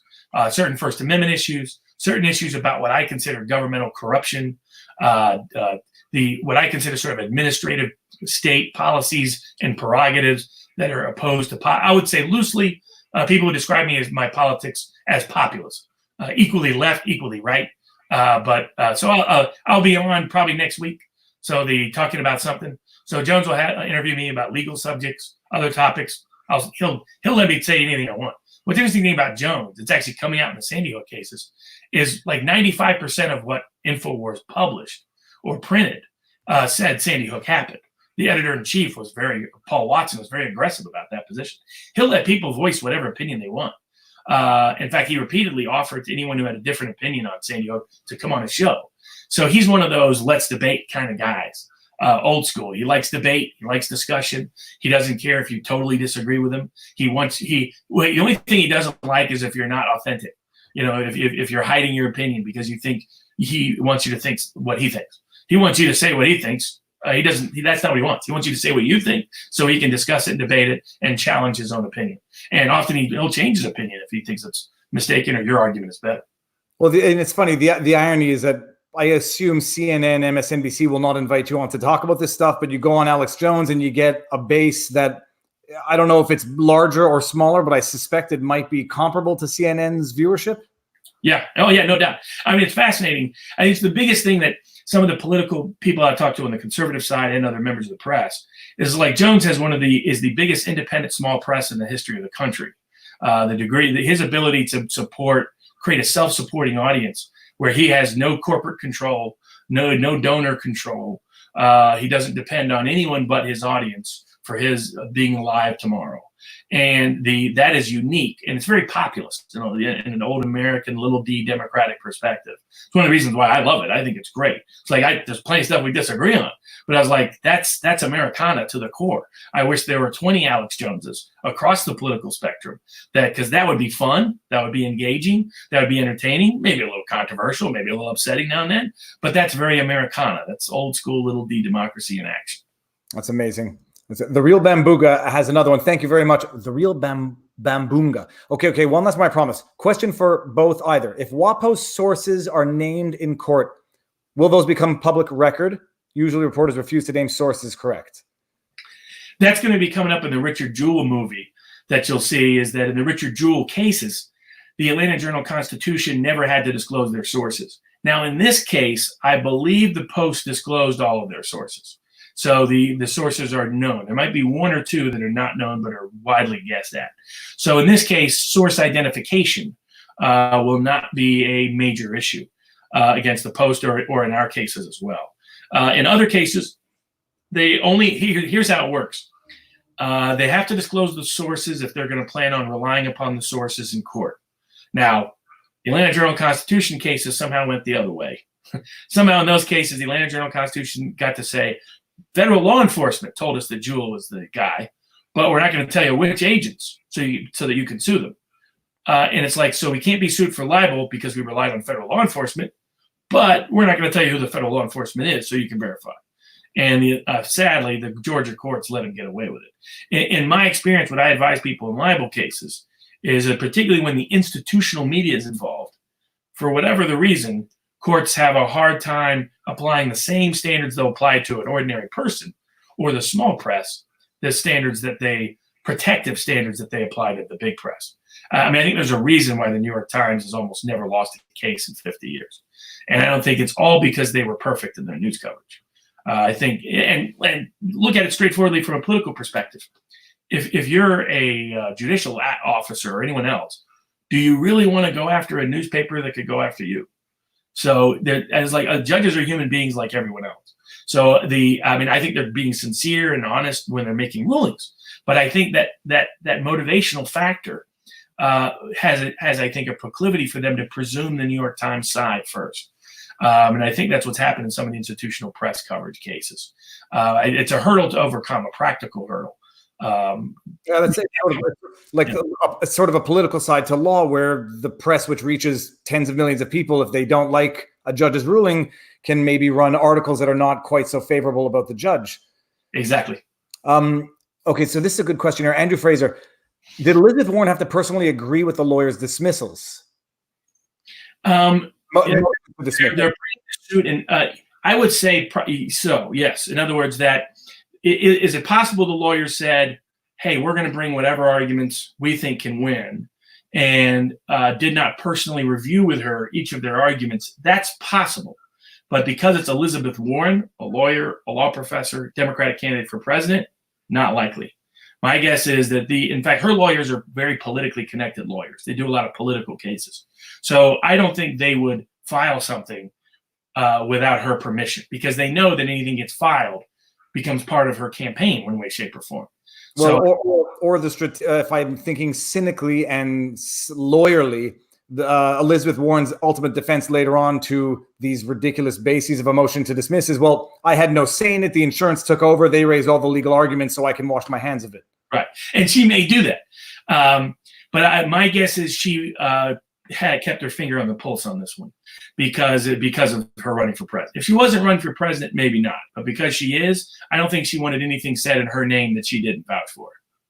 But that's speculation. I can't say for sure. Okay. Now, and I would say as a lawyer, you're not filing something that your client, even if the insurance company's taken over, then the principal client is not in agreement with, because I don't know, typically do they have to support the motion to dismiss with an affidavit or something? No, not in the States they don't. If they want to convert it into a summary judgment motion, they do. But not for a motion to dismiss. But Jones has pretended like she does. Warren has pretended like she doesn't know what the case is about. So it's interesting. When people have asked her, she's like, "What? I got sued." That even if it were the case, it would be grotesque, willful ignorance not to be following up.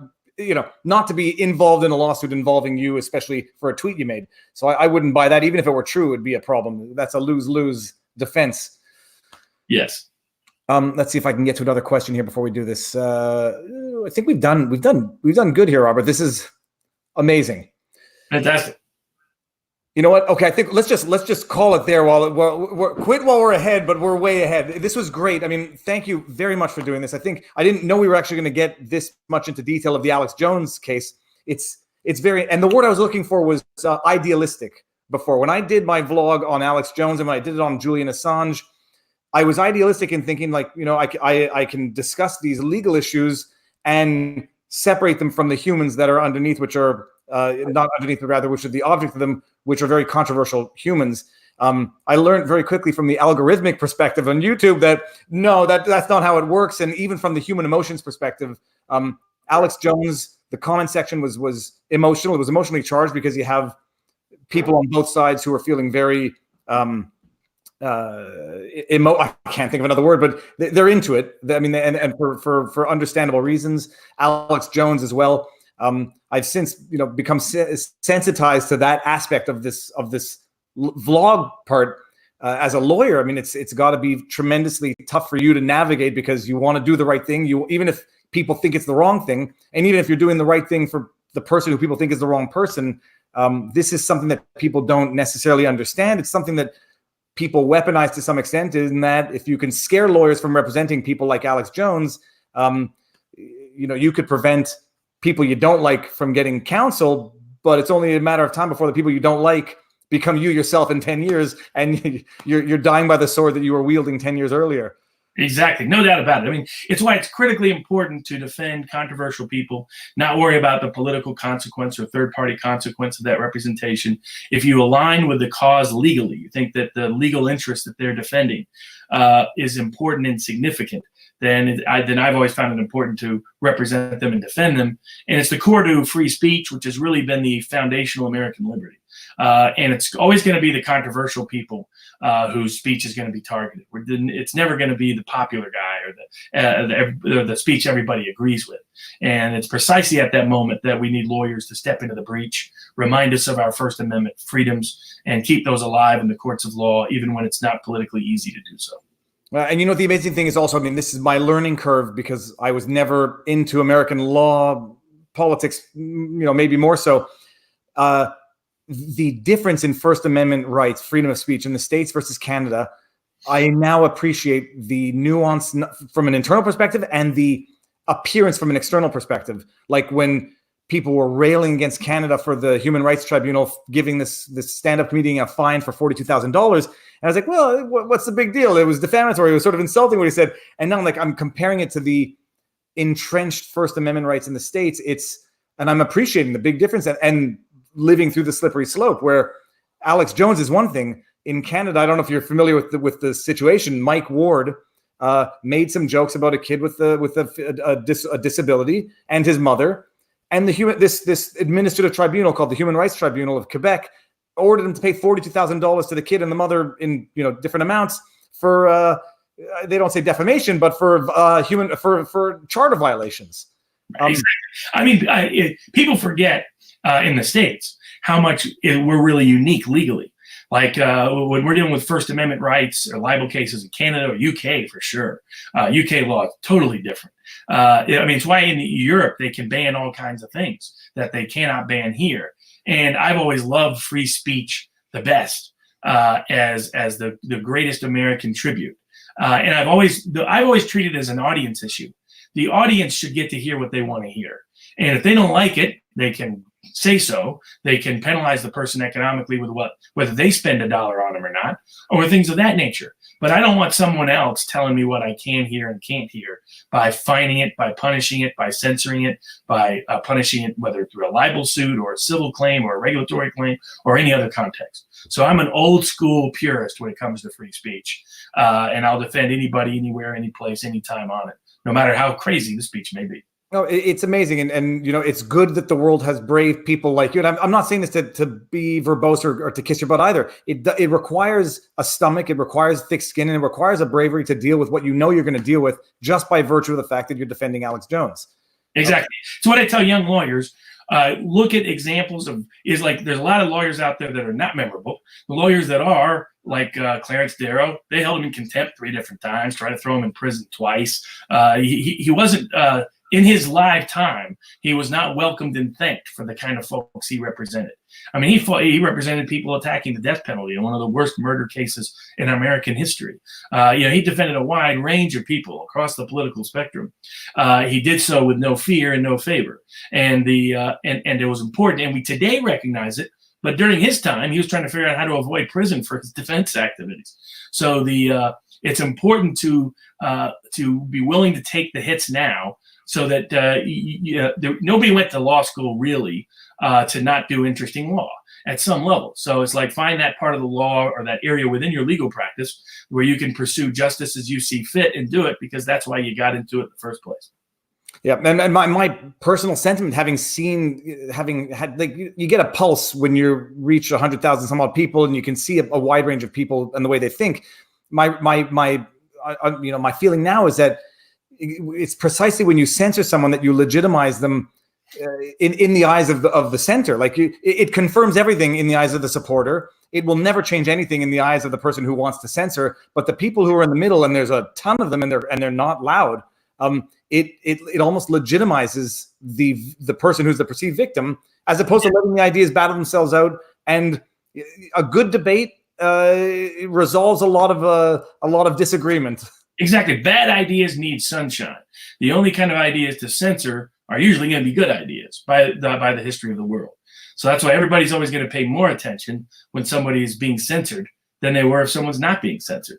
That's what my view of people like Richard Spencer and other people on the true alt-right and the rest. I was like, let them talk all they want, because all you got to do is listen to them for an hour and you'd be like, I want nothing to do with that idea.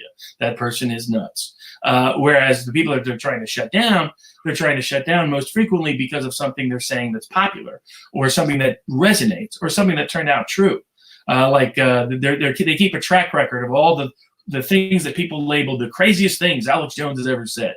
And then the crazy way, like 1 out of 2 of them, 5 years later, come out. Stuff like 10 years ago, Jones was saying, you know what, the CIA does have the technology to drive your car off the side of the road. People are like, that's just Alex Jones being Alex Jones. And then WikiLeaks, Julian Assange, going the other controversial figure, releases Vault 7. And yeah, it turns out the CIA had that technology about 10 years ago. So it's like, it's an Alex Jones world after all. Well, no. The flip side is, I hear my dogs barking, but whether or not they censor populist ideas, they allow the person with the bad ideas to play the victim card and say, look, it's so true what I have to say, even though reasonable people listening to it would obviously not feel that way, but they let the person play the victim card and say it's so true. They won't even let me say it. They're shutting me down. They censor my channel. All this stuff. I mean, I do agree. I heard Dave Rubin's interview with you as well, but there has to be somewhat of a middle ground in terms of the most egregious stuff. But my personal opinion is that that line is drawn at what's illegal in terms of inciting violence and directed stuff. But we have all these great First Amendment principles. And it was my argument to Twitter's lawyers in the case I had against Twitter. I was like, you guys don't have to recreate the wheel, which is only going to lead to controversy. Just take all the wonderful First Amendment principles we've developed, which already, don't allow obscenity, don't allow stalking, don't allow direct harassment, don't allow defamation, don't allow immediate incitement. We've figured out good ways to stop all of that while protecting pure free speech. And I was like, why not just borrow those rules and make them your rules of service? And they're like, no. It's like, I was like, okay, if you recreate the wheel, all it's going to be is controversy. Both sides are going to think you're censoring them. Both sides are going to think you're manipulating things for election purposes. You're not going to satisfy anybody. Either your stockholders are going to be ticked off or the politicos are going to be ticked off. The First Amendment the one thing American law has probably done better than anything else has been its First Amendment U.S. Supreme Court law over about 70 years. Yeah. There's no reason to walk away from it now. Amazing. Okay, that is a perfect time to end this, Robert. You and I will stick on for 2 seconds afterwards, but everyone, thank you for tuning in. This was fantastic. We'll do it. Let's do it again as soon as there's any developments to go over and discuss. We'll do. Okay, awesome. So everyone, thank you very much, and peace out. I'm going to end the broadcast now.